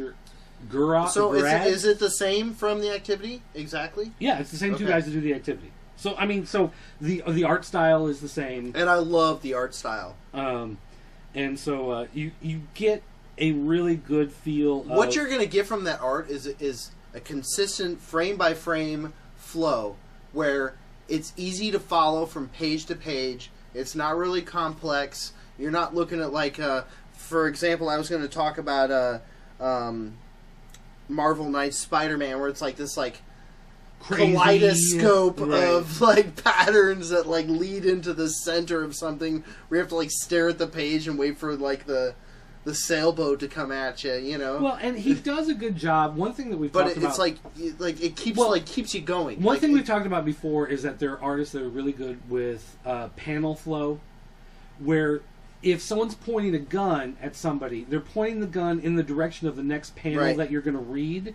so that your eye is naturally drawn to the arm, to the gun, to the next panel you're looking at. And he's very good at doing that type of thing. Oops, sorry. That was me disconnecting You my woke up the tablet huckster. from the keypad. I'm very Welcome back to the show. Hey, Welcome back to the show. no, I'm very the huckster is, the huckster is waiting for Prison Pit Book 5, and he's Conserving energy. He's in idle. He's conserving energy. So, but yeah, so the panel flow Right. is very well done, as well as the fact that the art style is nice to look at, and it's got some of the classic Punisher stuff where, like, at one point he's pointing a shotgun at a guy trying to get information, and the guy's like, "No, please, I have a family, whatever," and he puts his hand on the gun and kind of like moves it away from his face, and then he's like, "I'll tell you what you need to know. It's these guys, blah blah, whatever." And then Frank Castle goes ahead and pulls the trigger and blows the guy's hand off, and he's like, "That's for touching my gun." oh, You know, so it's got that nice kind of visceral gore stuff going for it, too. so it still has that classic Castle feel. Yeah. Okay. So I was very happy with that. That was a really good read. I've got number 1. I was enthusiastic to read it. It just didn't get up to the You just didn't have time. It was yet, at the top of my stack. I just didn't get there. So Well, I'm definitely excited. Go check it out. So yeah, I'm gonna have to check it out. You know what? Because Frankencastle killed it, and then it went into like this whole revamp that Well, just didn't make any sense It for a went, while. it went into a lot of like mini series, 4 Yes. issues, and 3. The one thing though, It was like they were finding themselves again with They did a series called The Trial of the Punisher, which was just Right, a yeah. 2-issue thing, and that was pretty good. I would suggest going back and reading that too, because that was definitely worth reading. But the whole thing where Dawkins cuts up Frank Castle in a bunch of pieces, And he then falls in the sewer, and then Monster the mole men Island, take him whatever, over, and yeah. oh my goodness. All right, let's see here. Oh, this one actually you need to read. What's that? Alex and Ada. This is actually from Jonathan Luna of The Luna Brothers? Yeah, Well, just one brother though, huh? it's just one. I guess he doesn't like the other one anymore. I'm not sure what happened. They were there. separated. They had a falling out, maybe. I guess I don't know. But anyway, in this book, it's in the near future, and this guy's single, early 30s, just kind of making his way through the world, works a job all day. This is the type of world where people have like the chip in their head where they can like think about who they want to make a phone call. They can make the phone call and just talk to each other. So not so near future. But at the same time, they're still driving cars to work, but the cars can drive themselves. He goes home, he wants dinner, and he'll tell like the little robot in the kitchen. The little robot in the kitchen will cook up a plate of food for him. But his grandma has an android lover, basically. It's like a butler / lover, companion, whatever. And so for his birthday, she orders him a female. Oh, brother. So he gets home. He's like, "No, Grandma, no gifts for my birthday, whatever." And she's like, "Okay, no gifts, but I know what he'll like." So he comes home, and there's this big box, and he opens the box, and sure enough, there's like this hot brunette chick. Does it say Fred Geely on the box? No, I don't think it says that. But anyway, he gets this thing, and he's like, "Well, I don't want this android. Like, I'm not gonna, have sex with a robot. This is gross and weird, whatever." So he calls the company to send her back, and while he's waiting for him, they start having this conversation. And hold on. Stop for a second. What? I'm really intrigued. I have to see the art for this. Well, it's What are Luna we talking Brothers. about here? It's Luna Brothers artwork. So it's very similar to that kind of like... From Sword and Girls and yes, Ultra. okay. Um, I got to see what this guy looks like before we continue. I Okay. have to see it. all right, well, here, let me see if I can find a good shot. Hold on, can we share this? Is this on your library here? Hold on. Here. There's the two of them. Oh, yeah. Yeah, that is the Luna Brothers. That is, like, classic. Yeah. There you go. I'm right there. I'm right there with the sword. All right, There. so... Actually, those characters look very similar. But so he's gonna send her back, you know, because he's like, I don't want this stupid android thing. But then he starts talking to her while he's waiting, and then he starts to feel guilty. And he's like, I feel like I'm abandoning a puppy. You know what I mean? He's like, I don't. It's like sending it back. He feels like he might be hurting her feelings, even though she's an android, but he still has that. So he's like, was there like an awe moment where like she feels rejected? Not really, because she's an android, so she's just like, well, whatever you think is best. And then of course he's like, but then that's what a person would say. If he's like, oh, fuck. So he just says, fine, you can sleep on the couch, you know. You know, so then it becomes like sorry, this there was like awkward... this like whole torrent of bad behavior that just washed over my brain. Just... But he's totally But he wants. He's to an honorable guy. All right, well he's a better man than me. So it becomes like this awkward roommate thing, right? Where it's like she's the android that lives there, but he's not. He doesn't take advantage of her or anything like that. But he's got like an ex-girlfriend. So the ex-girlfriend stops by, and she's like, oh, who's this? And the android says, oh, hi. And she lifts up her arm, and she sees, like, the trademark tattoo of the company that makes the android. Mm-hmm. You know, she's like, oh, so you got a love bot. And he's like, no, I'm not. You know, so it's like this awkward... It's almost like... wait a minute, how does this love bot work? It's almost like, you know how Arrested Development is a comedy, but it's not like a sitcom, you know? But it's some parts are kind of... So this is somewhere between, like, Mork and Mindy and Three's a Company? It's sure. I'll let you think that. Why not?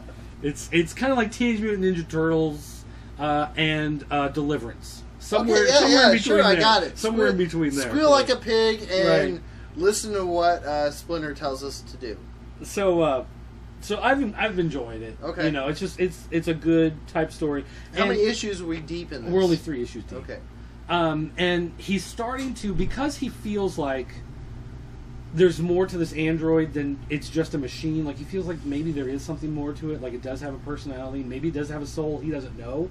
So he goes online to like kind of see what other people think about this, and he finds like this hidden chat room of people who are fighting for like android independence and rebellion, and he's like, I'm not sure I want to go that far, you know, but then at the same time he's really kind of torn between like what's his loyalty really, right? You know, he's like, it's a robot, but does that mean you can do whatever so you like want? He's still kind of on the fence of whether or not he feels that it's a robot versus it actually has its own intelligence. Like, yeah, to the point of, at what point does artificial intelligence become intelligence? Real. Yeah. Okay. Like, it can think, it can learn, can it develop real emotions, or are they always going to be a mimic of emotions? Because at what point does it become... Okay. You know, but at the same time, it does it in a way that you're always kind of half chuckling at the situation. From what I'm hearing from you, I raved about the Thord. The Thord? The sword. S-word. Pour me some more bourbon.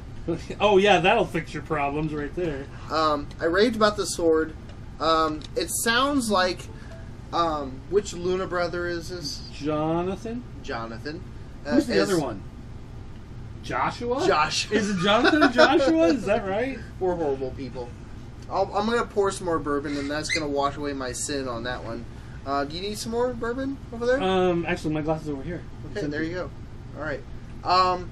We're always big fans of the Luna brothers, and I like this is a new twist, so I'm interested. I'll check this out. All right. Let me ask you this. Hold on, I just knocked over my transformer. So let me get back up. Were you a big fan of the old RoboCop? RoboCop? Yeah. Yes, most definitely. Up until like RoboCop 3. 3. Yes. Thank you. 3. RoboCop the series. RoboCop the first cartoon, 2, sure. Yeah. RoboCop Alpha Commando. You know what? There was another one. I was flipping through the channels late at night last night. It was Prime, like Prime something or other. Yes. Yeah. Yes. Prime Directives. Yes, Prime Directives. That was like for a Canadian Sci-Fi Channel miniseries. Yeah, no, I just happened to randomly find that last night, and God bless my wife. She was even like, "Well, if you want to watch it, you can watch it. I'm tired," and I put it on. 5 minutes, I was done. Well, you know, my my parents had satellite when that first aired, like in 2003 or whatever, and so they actually videotaped it for me back in the day. So my wife and I... wait a minute, on a VHS Yes, on a VHS tape? Cassette. Where it had, like, magnetic tape? That's right. Yeah. It was like, Folks, there was a time when you would have magnetic tape to listen to music or video. you would listen to video? Could you watch it too? Watch it as Oh, well. Incredible. But anyway, they had recorded it for me because they got whatever channel it On was. magnetic tape. So I actually brought it home. I was like so excited. I was like, "Oh my gosh, it's like this new RoboCop series, right?" So I put in the tape, and I was the same way. Like it opens, and at first you're like, "Oh, they're doing the funny news report and Right. you know, like all that kind of stuff." And then after a while, you realize it's like, Holy shit, this is... "Oh, thanks." Oh, holy crap, this is crap. But you're just kind of like, this is like infomercial Yeah. quality recording. It's like, God bless them, but, you know, it just wasn't there. So, when they announced they were doing the remake movie, the new one, when I first saw the outfit for the first time, it was It's like a this ripoff. sleek First black. thing you thought was ripoff, I was right? like, oh, why do they always have to reboot It's these like, franchises? because it's easier to make a toy out of this. Well, and it's also like it's easier to remake an old movie than come up with a new idea. So I just, I hated it. I was gonna boycott it. I wanted nothing to do with it. And then last December, They launched their new preview. they did two things. They did two things. One, they released the longer trailer, and then two, they started releasing the toys. And they showed RoboCop in the silver and black outfit, like in development, but then later he gets the black outfit. So I saw the silver and black, and I'm like, well, they're paying homage to the original character, so now I feel like they kind of respect it a little bit. And they're saying, here's the original, and then now we're taking the next step Right. with the old black thing. So then I'm like, all right. So then I watched the whole trailer, and I was like, I kind of like this now. And I saw some of the toys, and I'm like, I kind of like the design. And then the more I look at that black outfit, it's like, he kind of looks like a guy from Tron. And now I like it a lot more. You know what I mean? So... No, even, actually, I had some criticism at the beginning when I saw the black outfit. It almost, like, resembled kind of like that, it was like an offshoot of them trying to, like, modernize what could be RoboCop. Right. And I was very disappointed at first. But my only criticism is his movement, his flow. Well, he's much more agile. It's more like iRobot, where he's very, very mechanical and less human. That's my only criticism. It's just like, Well, he's not a I'd human like- development. He's more of a robotic development. Well, the one thing I liked in the old suit was how he was very mechanical and he had to right. move. That in does not exist in and this. now he's much more Yes. fluid and whatever. Okay, but anyway, they came out with So if we get over that, they came out okay. with a comic. This is the first tie-in, RoboCop Hominum Ex Machina, which is person in the machine. Normally it's Deus. Ghost in the Machine. Well, normally it's Deus Ex Machina, which is God in the Machine, which is when you some plot point comes out of nowhere that resolves your story. But this is Person in the Machine, which we've already covered that comic book. which makes was it the God Machine. Yeah, let's not talk about that. No, Deus Ex. Deus Ex. Deus Ex. Remember the video game? They did. Oh, they did do a comic on Yeah. that, didn't they? All right. Well, anyway. There you go. Um, A denouement, if you will. Oh, All right. So this is our first like real glimpse into the RoboCop universe of this new franchise. And so I was like, I'm going to go ahead and pick this up because the trailer, I'm starting to like this a little bit more. So I get this story written by Michael Morrissey, I believe, and art by Jason Copeland. I love Morrissey. And the story, okay, here's the breakdown of the story, okay? RoboCop's out doing his thing, busting bad guys. He goes in to get some dirtbag, and the dirtbag's little girl pops up and is like, "No, don't hurt my daddy! Don't hurt my daddy!" RoboCop sees the little girl and has a flashback to his son, and he kind of like freaks out, reboots, Like he can't like. Right. He starts remembering his human past, Which is very much like the original and movies. so he has to go back to headquarters, and they plug him in the There's machines. like a video flashback too, Yeah. where it's like he's like watching a video screen of his previous life. Yes. Okay. So he goes back to headquarters. They're hooking up to the machines, and they're running the diagnostics and everything. And the criminals on the street are like, they just took RoboCop away. Like, RoboCop's gone. Like, it's open season. Like, let's go pillage, you know? So they're rioting and smashing windows, and they're grabbing stuff. Which is Just something, like, I don't mean to interrupt, but it's something that they preview in the trailer is like, you know, RoboCop has cleaned up the streets, and now we have there's to like have no a more bigger crime. prison. And yeah. So while he's there, everything's breaking, you know, outside, and the fires are, you know, going on, whatever. And the people in the lab are trying to figure out why his humanity is ruining his programming. And while he's there, they've got the TV on, and the news reports are playing, and he's watching the news reports, and he's getting more and more pissed off as his humanity is telling him he needs to go out there and save the people and Right. stop the criminals. So, on the one hand, you've got all the scientists saying, why is his humanity ruining the programming? But on the other hand, his humanity, his natural programming, his instinct is he is a police officer. He does want to go out there and stop the bad guys. So the whole book is talking about that conflict between his humanity and the programming of the robot. So I'm reading the story, and as I'm reading the story, I get about halfway through, and I'm like this is RoboCop. Like, this is really what RoboCop is about. And it's one of those things that always gets like hinted at in the movies, but they never really dive deep into it. Yeah, no, that was always like, I remember as a kid, that was always what drew me to RoboCop, was his humanity. And you have one of the special effects. I thought you were asleep. What's going on? Huckster just returned to us. His eyes are shut, but he's still talking. I don't know where that even came from. So anyway, I think I was imitating. No, Schnarr I from agree. Bugs. But anyway, in the that's movies- what, like, as a kid, that's what Yeah. always drew me to RoboCop. Like, Was, he had those here's flashbacks of here's his an humanity, android that and would he's like redeem himself and like. trying to regain his humanity. Yes. And so, you know, I'm reading this comic, and I'm like, this is the RoboCop story. Like, this is like they have found the essence of what that story is about and put it in, 23 pages for Boom Studios. And I'm like, this makes me love this idea of the movie even more. Officer Lewis is no longer female; it's a black detective, Detective Lewis, Aww. which is kind of like meh. But if you kind of think of him as if he's a different character than Lewis from the first one, you can still kind of almost pick this up as if this is a continuation of the original story. Like, it feels like they could have just So okay, continued Officer on. Lewis's job in the movie was to bring him back to his humanity. Mhm. Do you have the same thing in this comic? Well, in the way it's kind of portrayed in this comic, and I would assume it's the same in the movie, is that Lewis seems to be the one person that doesn't view RoboCop as a machine. Like, he looks like that's Officer Murphy, Right. the cop. Officer Murphy, So the he's- cop, just happens so to be he mostly is still robotic. talking to him as he's if right, yeah, right, which okay. is kind of what Lewis did. In So the is original. his partner as well? I don't know if they're actually partners because it doesn't. I don't think it goes that deep into it here in this comic. You can only support RoboCop. You cannot be a partner of RoboCop.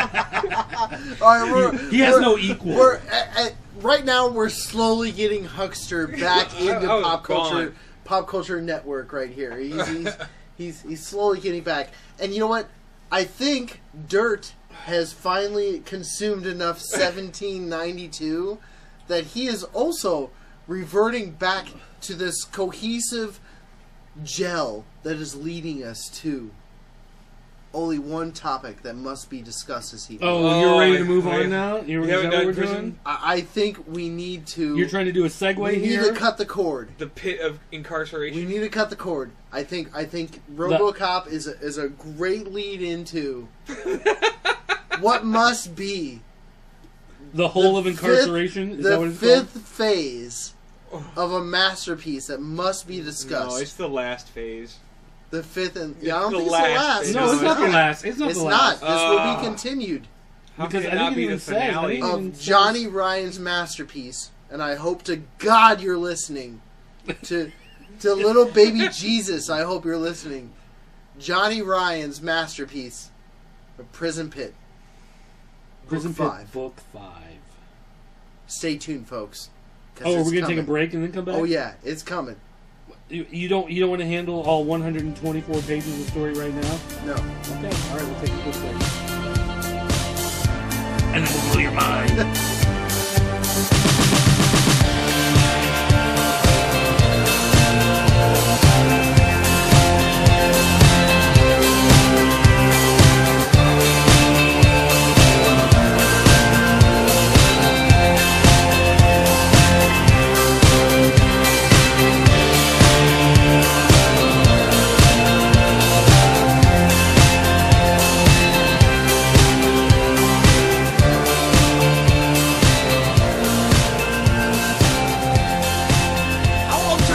Ready for this? You know, we gotta be psyched. All you're trying to do is slap me. Slap me. No. Slap me. No. Come on, one more. No. One more. Come on, do it. I didn't do it. They're waiting. That They're wasn't waiting. what? Who? Look at me. What? I'm ready. I'm ready. For a kiss on the cheek? What are you doing? Folks, we are ready to cover Prison Pit. Book 5. Oh wait. Hold on. Let's assume, for the sake of argument, someone is listening to the show for the very first time, And they don't know what Prison they've Pit is? never heard of Prison Pit before. Oh Not my experienced. goodness. I don't know where to begin. Well, why is it LSD? called Prison Pit? I don't know where to begin. Actually, I don't even know. Because there's a big hole in the ground, Right. where they drop people, No, and it's just one prisoner. there's lots of prisoners. down Right. But art, heroin. Heroin. there. F-Face, as he's known. has been dropped into the pit. And you know what? We're not going to fill in the gaps, are we here? I mean, we're expecting that the people that are listening to the show understand Prison Pit. All right, well, here, you've got the internet. You can Google it. I would suggest doing it in one of those incognito tabs where the NSA will not be tracking it back to you personally as you do some research. Picture the Wrath of Khan meets Hellraiser. Nah. No, imagine some kind of like snuff film meets some sort of like, I don't know, molestation trial on court TV. With the woman from CNN that gets all angry. Nancy Grace? Yes, Nancy Grace. Wow. Say, this is wrong. Now They picture can't that in be your doing mind. this. And then disregard it completely. All right, so Prison Pit is a story of this man thrown in prison on this prison planet, An epic tale of heroism and Survival. survival. and survival, and he must survive in this Using every tool at his disposal. in this. Every Speaking of tools, so like for instance, the prison boss is trying to have him killed for whatever reason, and at the end of book 4, it appeared that our heroine, F-Face, died when he he like ejaculated crystals and made some sort of flying machine, Right. and it crashed in a and mountain. then it turned like the big green or the big black Spooge goo thing. thing that turns into like this big black monster that apparently is the ultimate ruler of Prison Pit. And so it's smashed into like this mountain, and you thought everyone was dead.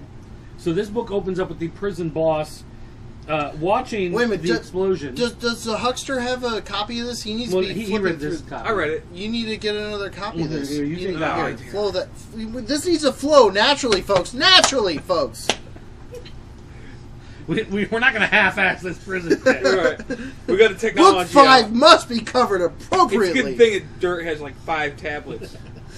Actually, just 4. Just 4. Just 4. Okay. This one is called Chapter 11, Prison Boss. And what does the prison boss do in order to celebrate? Well, when he sees that F-Face is apparently dead, he cat jaculates. no, he celebrates with some cat ejaculate. Which Yes. he injects. Which he has a cat in a box. He Actually, there's- intravenously injects. It's got a sound effect, jab. No, it's like Click, sliz, jab. Sliz. Sliz. Click, click, jab. jab, and then it's shivs, Oh. shivs. And apparently the prison boss is very happy with this because he. Well, wouldn't you be happy if you intravenously took Yes. some cat ejaculate? He has a problem with his prostate, and he lets go. All over his fancy steps. Apparently, there's this overseeing eyeball thing that It's the computer. the It's computer like is an like eye on his a tentacle. supercomputer that like realizes that the heroine F-Face. F-Face is still alive. He rises from his chair, is so angry, he beats up the cat. The cat ejaculate. Destroys the cat ejaculate. Destroys the supercomputer. Rips the eyeball. Destroys the eyeball.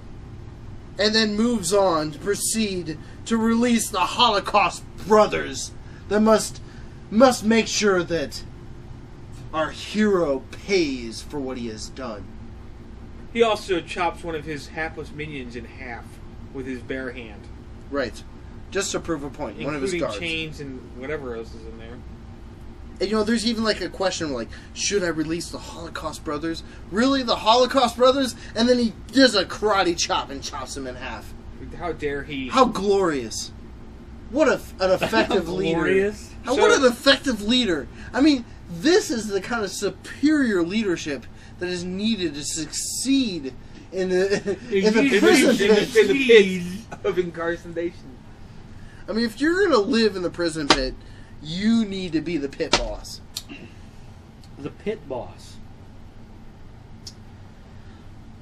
Meanwhile,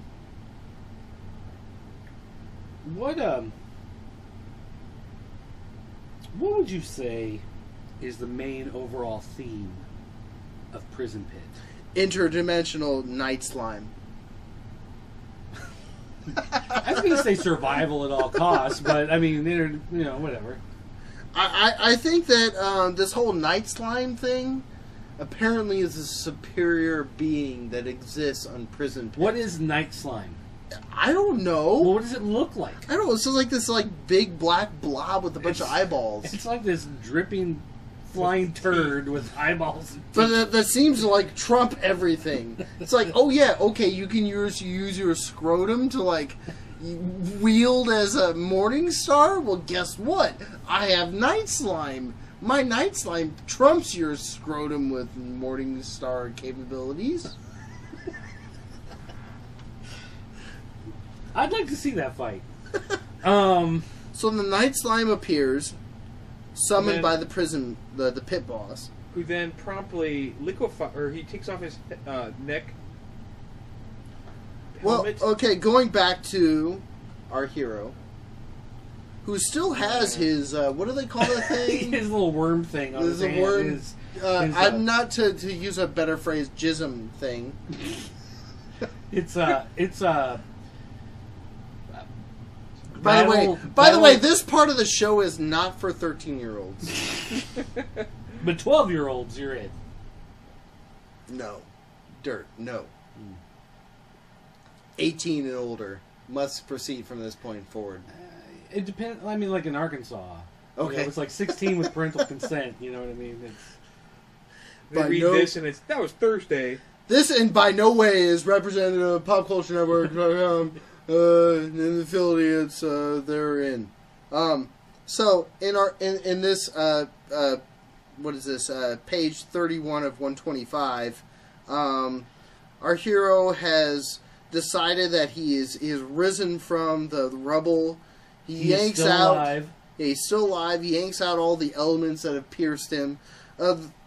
This whole what are this like guy that like was coming after him? Yeah, there's some other guy has thrown himself into the prison pit to go get him to kill F-Face. F-Face, yeah.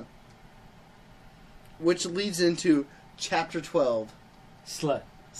Oh, Slit, not Slit. With 2 T's.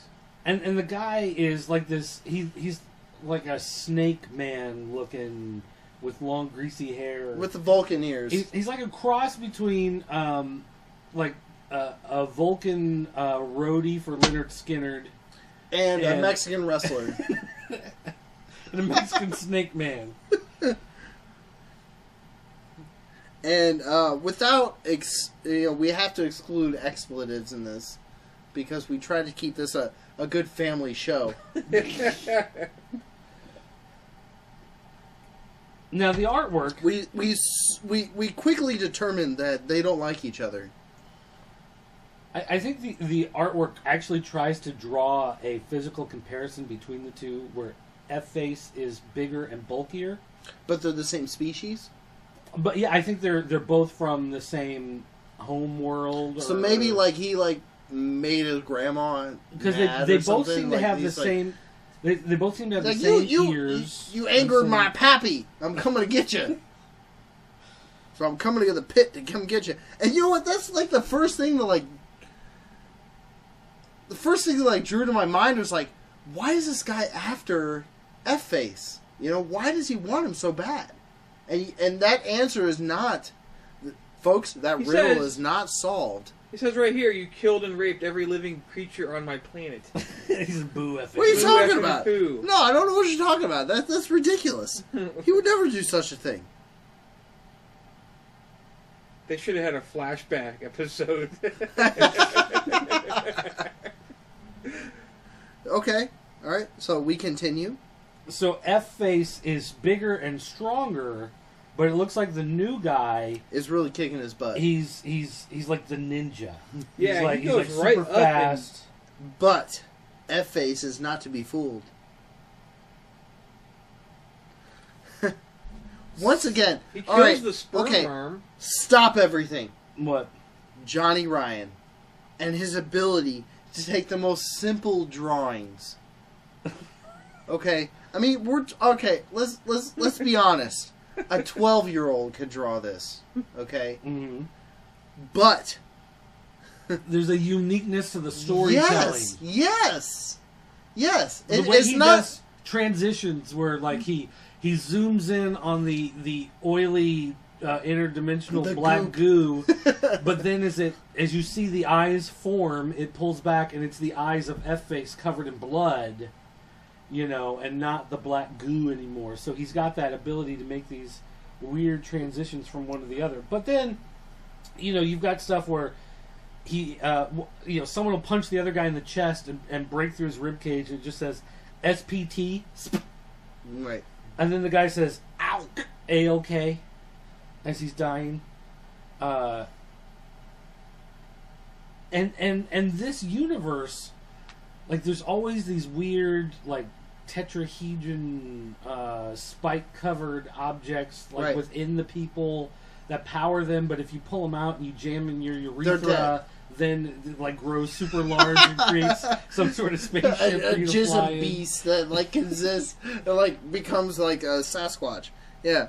Well, for example, here, and, that's the thing, like, who's you learn the hero? A little bit about... Here's the other thing, is, like, who is the hero here? Is it F-Face? Well, you're supposed to want to cheer for F-Face because he's the one thrown in this prison that you're following with, who's trying to get out. I mean, you're trying to follow him. But I mean, you're introduced to this new character. Maybe the whole planet of people wanted to be raped and murdered. I mean, you don't know if they didn't. I mean, you don't know, like, what waivers they may have signed before he went in.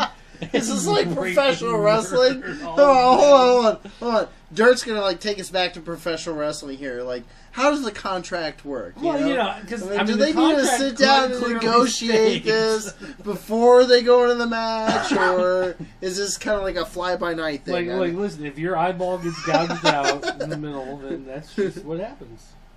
If you're gonna soon be meeting your ancestors, He does. The ancestors in Vliv. the Vliv. Oh, we're on the same page. Ooh. Hey, how about that? That's even sexier than Prison Pit. Rah, hurl. Glitch. Okay, then we go into like the pool of fire, where basically this guy like comes out of the pool of fire to basically rip off the head of our hero. And instead, our he reaches hero reaches in and pulls out the cube for whatever. It's not a cube. This is way too many sides for a cube. Yeah, it's like a quadrahedron. Septahedron. The spike. Octahedron. He grabs it though. He octahedron. You know what? Johnny Ryan states it very clearly. Grab. It does say grab, but it's like a lightning bolt grab.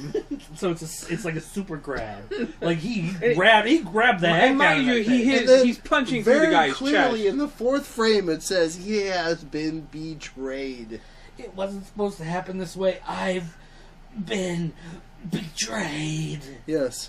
Well, he's on fire. Okay, and then leading into the denouement. The climax throb. Johnny Ryan's masterpiece, Book 5. This spiked octahedron that he pulls out apparently has a vulva. Throbs very several times. There's a vulva in the middle of it, and it says that you must reignite the Calgavon and Caligulon. Well, it looks like a V, but it's a V though, isn't it? Caligulon. I thought it was a U, Caligulon. And Caligula. And he's got to remember, well, where is the other part? Why should I? It's the only way to get out and get revenge. And so he remembers, where's the other part of this? Oh, that's right. Undigestible scrotum had it hanging from his waistband. Which takes us back to what, like... Issue 2, I think? Yeah, 2 Book or 3. So now he's got to find his way back, but before he can do that, he's like, you mean I have to go all the way back there and find it? And this thing says, insert me into your urethra. And so he goes, green, arg, ah, curse. And then he goes, and he turns into this, like, half-crystal beast slash straight from his F-face. urethra. Like, it starts in the urethra and it grows over So his we body. should all use our imagination. You know what? It's a story. It's a story of transformation. Yes, it's a boy growing into adulthood.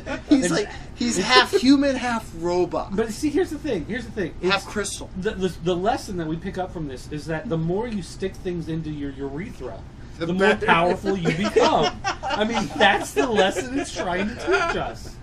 It's all about brother. The strengthening No. of your urethra. You know what? Hallelujah. Cancel the show. We're done. You just... We figured it out. The meaning of life is stick things in your urethra. Oh, damn. Only good things can happen. Only... If the more you stick pointy, sharp things in your urethra. Or just keep pouring your glass of bourbon. You'll be fine. Anybody else need more? Okay. Alright. We're good. So as he... Opa, everybody! Opa! Everybody, this is the point where we all take a drink. So, F-Face is now powered up, and apparently he goes back to where he fought before.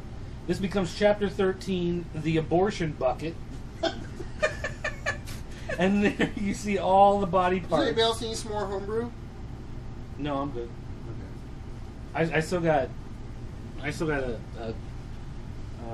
quarter of a half gallon jug.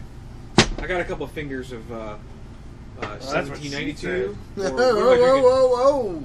Yeah, that was 1792. Or 1972. Folks, this is the latter part of the show, so you better just strap down, make sure that all of your seat trays in the upright position, and that you are ready for takeoff, because we're there. But see, here's the thing. Here's the thing where the book gets you. Where it's like the is this what right, gets us? right in the scrotum. Because he goes back to the land known as the abortion bucket, and the body parts of the fallen victims have somehow constituted themselves as a new monster that he has to fight. Right. And so this big creature jumps out of the hole. I Right. love. Wait a I minute. love Wait a minute. What chapter is that? Chapter 13. What is that chapter called? the Abortion bucket. We bucket. got that. Okay. So when he comes up, the sound effects is, damn. Sound effects. Yeah. He's got faces on his legs. That's how big and powerful. His Shut legs your are. mouth. So He's also bigger than.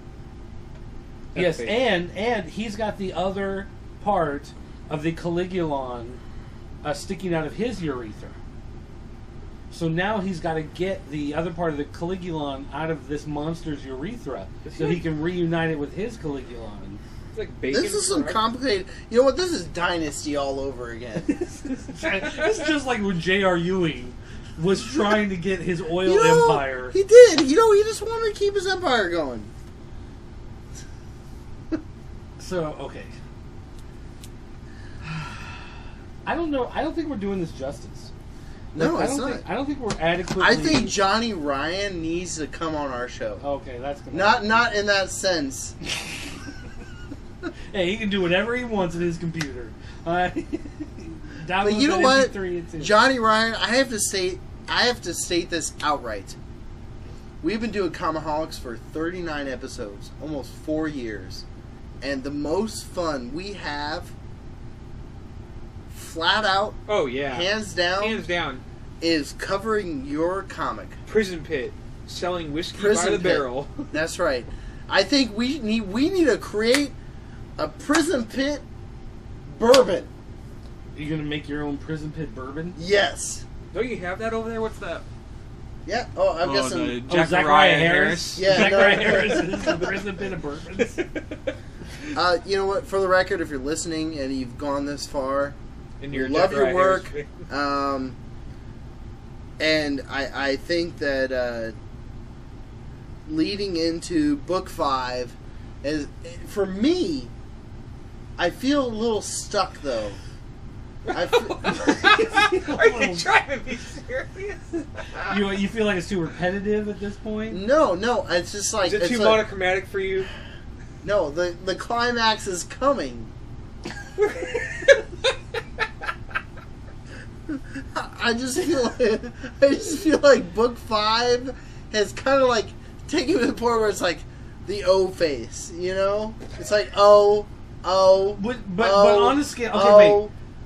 On a scale of Lowe's janitorial closets, Oh, no! where would you put this one? Basement. Okay. The one thing I'm surprised you haven't mentioned though is that he does throw in an homage to Krang from Teenage Mutant Ninja Turtles in this issue. Where? Page 74. Okay, hold Oh, on. I was on I'm 70. on 71. Yeah, well, see, he I gets was to on 74. 70. He cuts off the head of that giant monster. Oh! And what falls out of his stomach? Go to the next page, so page 74. Look at your page numbers at the bottom. What, the guy with the crystal Torquato. penis? No, what page number is at the bottom? 75? Go back 74. a page. No, 73, 74. Yeah. That guy there? No, you're on 72. 73. 73. 74. 74, there's Krang. That's Krang? From Teenage Mutant Ninja Turtles. Look, You think there's that's Krang? There's a brain-looking thing with 2 little tentacle arms inside the body cavity of that giant monster. It looks I'm like sorry. It looks like Krang in a giant robot body. Come on. It's its own thing. Come on. It's kind of the same thing. You know, if it was Krang, it would be in a That's robot. not brain, it's most likely feces. And it says Doom. No, it doesn't say Doom. It says Doom. I don't think that's necessarily a Krang reference. I'm sorry. I don't buy that. I think it's I like an the homage. penmanship there. He's got a lot more detail on that. It's an homage. or Hey, as we like he's to going say, French here. a homage. A homage. A homage. Okay, well, let's go further. So our hero He makes this attacks a Krang-like, quote-unquote, like creature. but he makes a spike come out of his hand, kind of like RoboCop. Going back to Or RoboCop earlier, where Wolverine. RoboCop has that spike. Well, yeah, he has that comes out one of his hand. spike, yeah. He's like, Okay, sure. so now he's got the So the I wonder if RoboCop that's spike the hand. Johnny Ryan reference there. See, You know what? We need a Johnny on the show. You know what? We worship you. We love you. You need to get on Comiholics. I plugged it. I've done it. It's been done. so the Krang monster grabs F-Face's crystallized head and says, Jabs it in there. I'm gonna crush your head like a goddamn dingleberry. But With a F-Face single fights back. crack, our hero has launched him across the page. Is that the best you could do, you gigantic turd? Come on! And so then the gigantic turd, but see, he ripped the arms off the gigantic turd guy, and these tentacles come out. So the tentacles are actually reaching out towards F-Face. But what you have to understand is that F-Face sucks at tentacles. What you gotta understand is, It's his doom, his Killer. bane. You gotta understand where Killer came from as a puppy, man. All right. But he does. He even admits that he sucks at tentacles. Okay, so here comes the tentacles.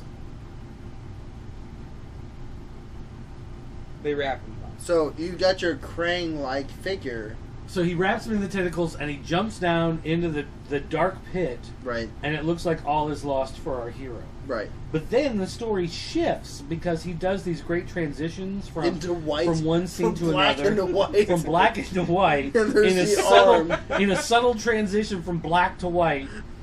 You find the The arm. Holocaust brothers who have been released, and they are slaughtering everybody on this planet, trying to find their way back to F-Face, trying to find the guys who may have fought him before, or whatever.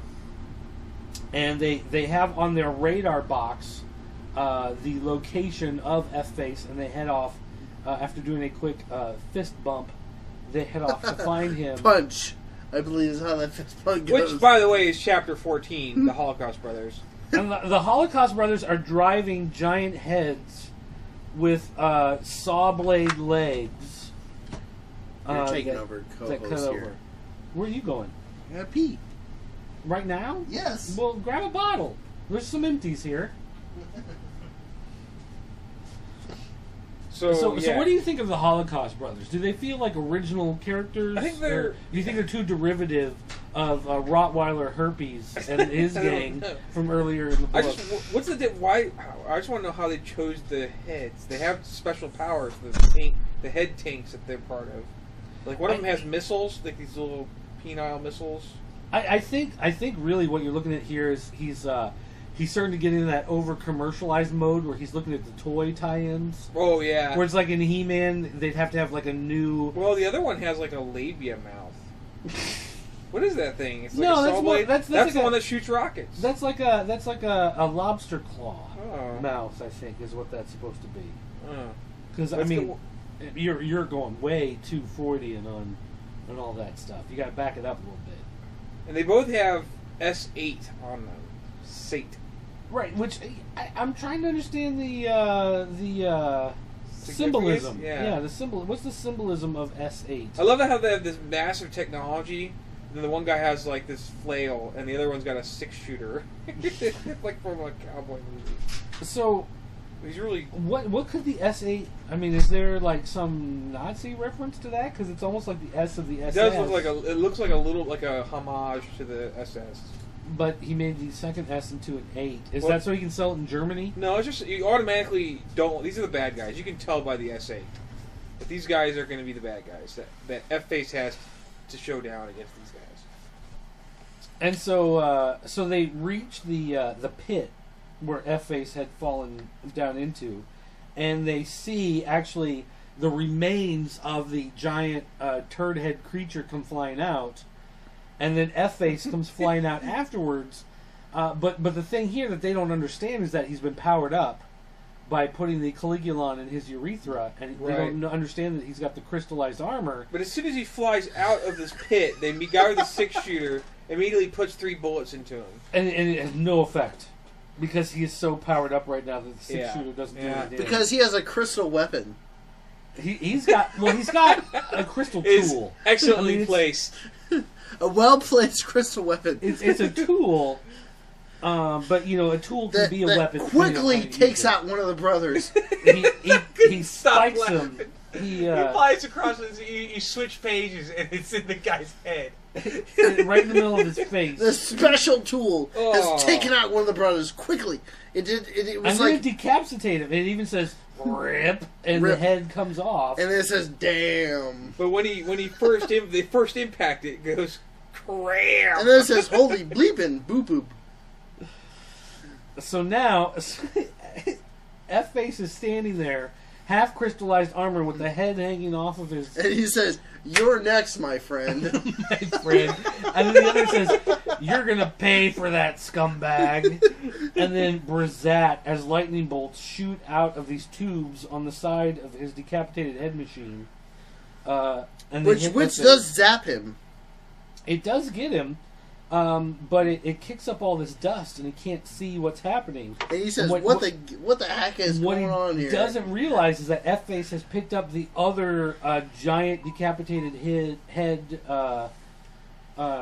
machine and is throwing the saw blades right at the other one of the Holocaust brothers, which chops him up to pieces. So he has seemingly dispatched both of the badass Holocaust brothers in just a matter of moments here.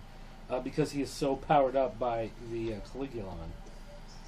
And so he goes back to the turd head, pulls out the other half of the Caligulon, and he reunites the two pieces together. Not only to get his piece out, he just vomits it. Yeah, he has to induce vomiting to get it back out of his urethra because it's so armored up, he can't push it out through that hole. So it's got to come out the other hole up top.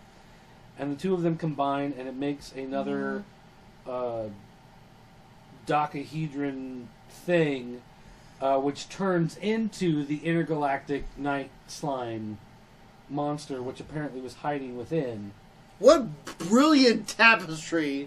And it takes over. Put all this together, and it takes liquefies. Over. He becomes the goo, and it fades to black. You know what? It blew my mind. It fades to black in the book ends. My mind was liquefied. I don't think I could read any more of the giant how ride. powerful No. Huckster? Dirt? Let me think of your name. I don't think I can do any more. I think Johnny Ryan has reached his peak.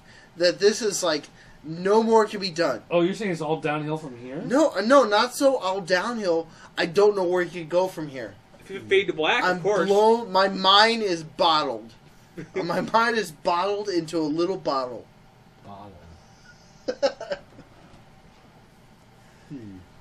It's a masterpiece. I thoroughly enjoyed it. I think we're looking at the dawning of a new age for Prison Pit with the animated movie. The action toy line. Well, there's been rumors of an animated movie, and actually he's. I thought it was announced at San Diego. Yeah. That they're actually making the animated movie. So, I mean, you've got something else to be banned in Germany. Yep. Besides just the book. On a scale of 1 to 10, horrible back alley sexual encounters, where would you put this? On an Olympic level? on a Sochi Olympic level. On a Sochi Olympic level, I would give this a 10.5. Wow. Huckster, well, what would you rate this? It defies rating systems, but I'm going to go to a feces 0.2.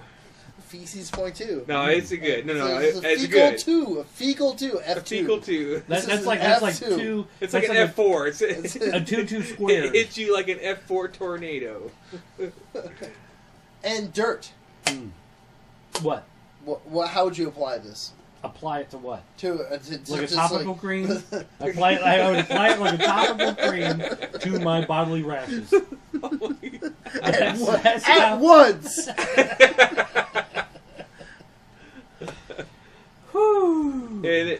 You know what, Johnny Ryan? I hope you're watching or listening to our show. We don't do a video anymore, but we put it on YouTube anyway. Yeah. We love your comic. It's a breath of fresh air, and let me tell you on several different levels. One, its simplistic sense of humor. It's fun. It's just fun.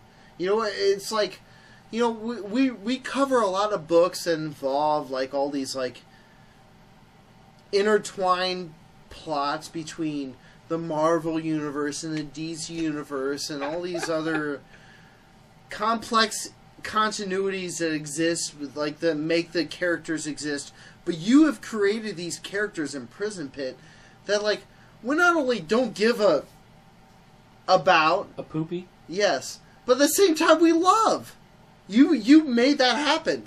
It's just, you know, you created nothing. You created a pile of fly and made it something that we like look forward to every volume. What? Dirt. What? Tell me. Huh? What do you feel about Prison Pit? Oh, I thought you were talking about something else. Oh yeah, no, we're not talking about Darkest Hour or anything like that. You know, we're.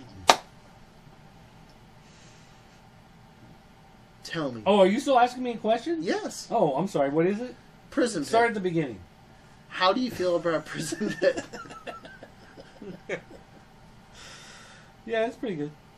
Okay. Huckster, what do you think about Prison Pit? We've been covering this. This is our 5th rendition of Prison I just Pit. like that we make it an event. Whenever it comes out, it's a party. Like, I think. No, Johnny. When we know that we are going to cover Prison Pit, we make sure we have the finest bourbon available and the worst. Yeah, and the worst. And then we follow. And then we subsequently just smash our brain cells by reading and through alcohol. I think when and I think that's the intention. No, I think that is the. I think in about 15 to 20 years, when I've reached a much older plateau in my life, where there are choices that I have to make about the future. I mean, when I really have to seriously plan about This is going back to RoboCop. When I seriously have to worry about myself dying off, the legacy I leave to my children, the history that I leave behind, I think there will be a large feeling of regret that I have for the fact that Prison Pit it didn't make a bigger impact on me earlier in life to set me on the correct direction. The path Whereas of survival.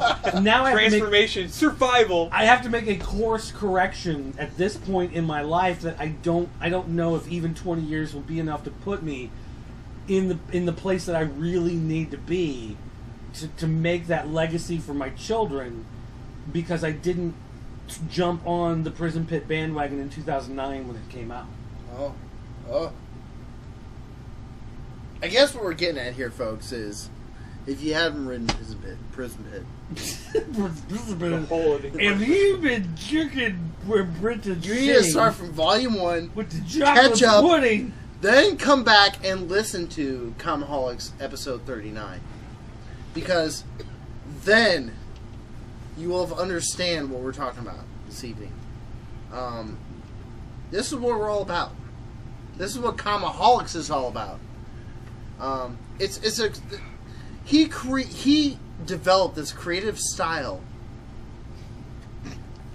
It's a way of blending an esoteric appreciation for art and bodily fluids and comedy and bodily fluids and the what we take for granted is our humanity and reality, and he's found a way to obliterate all respect you would have had for your fellow human beings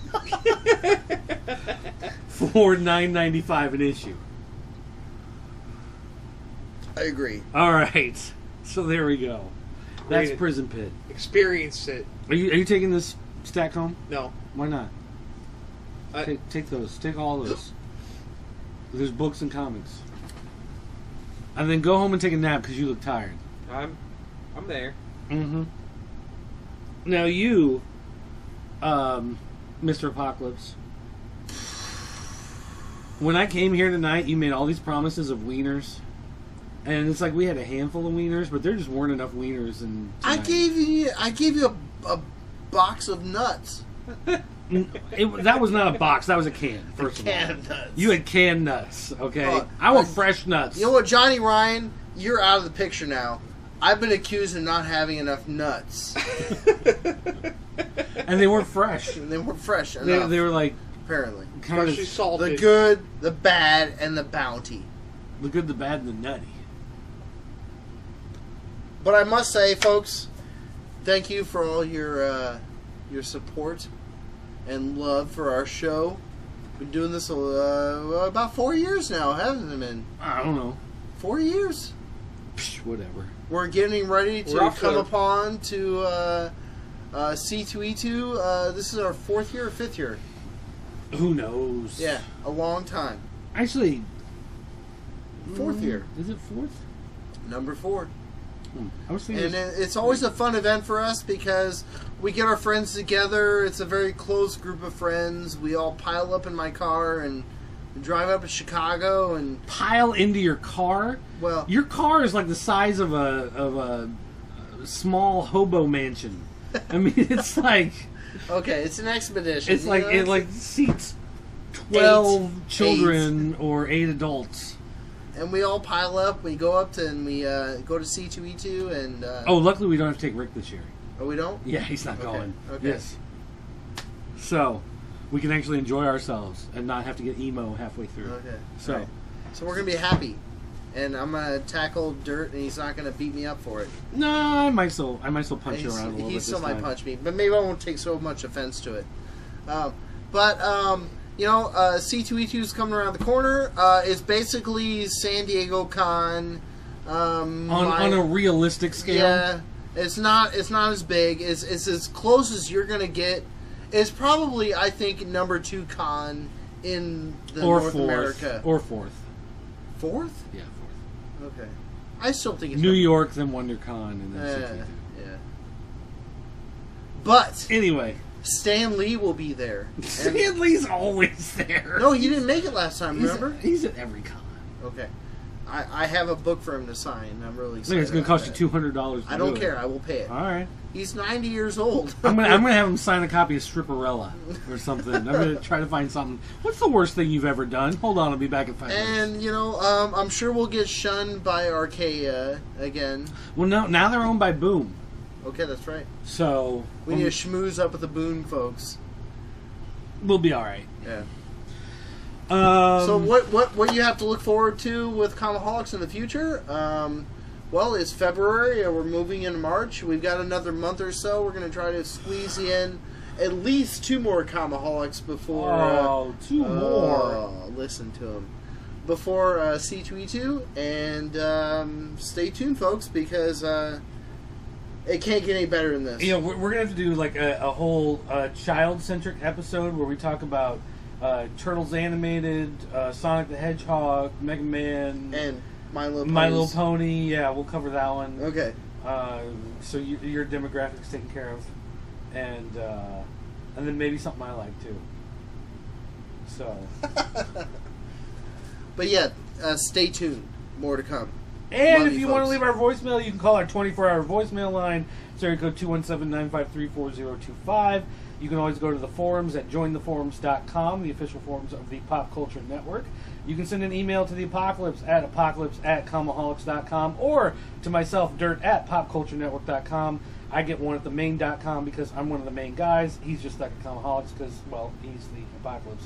Huckster- But What? if you send me an email to Apocalypse, I promise you I'll respond promptly and because quickly. you never get any. Yes.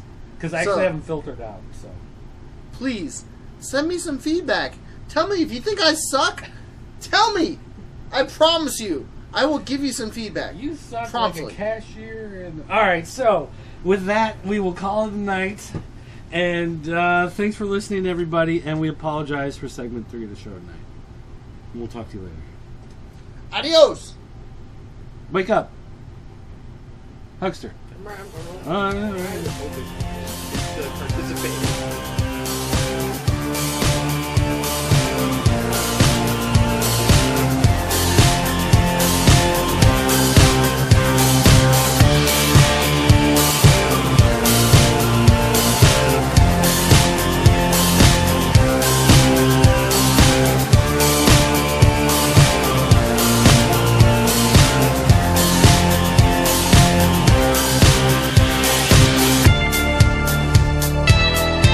I love the Zales knockoff from, is it Family Guy?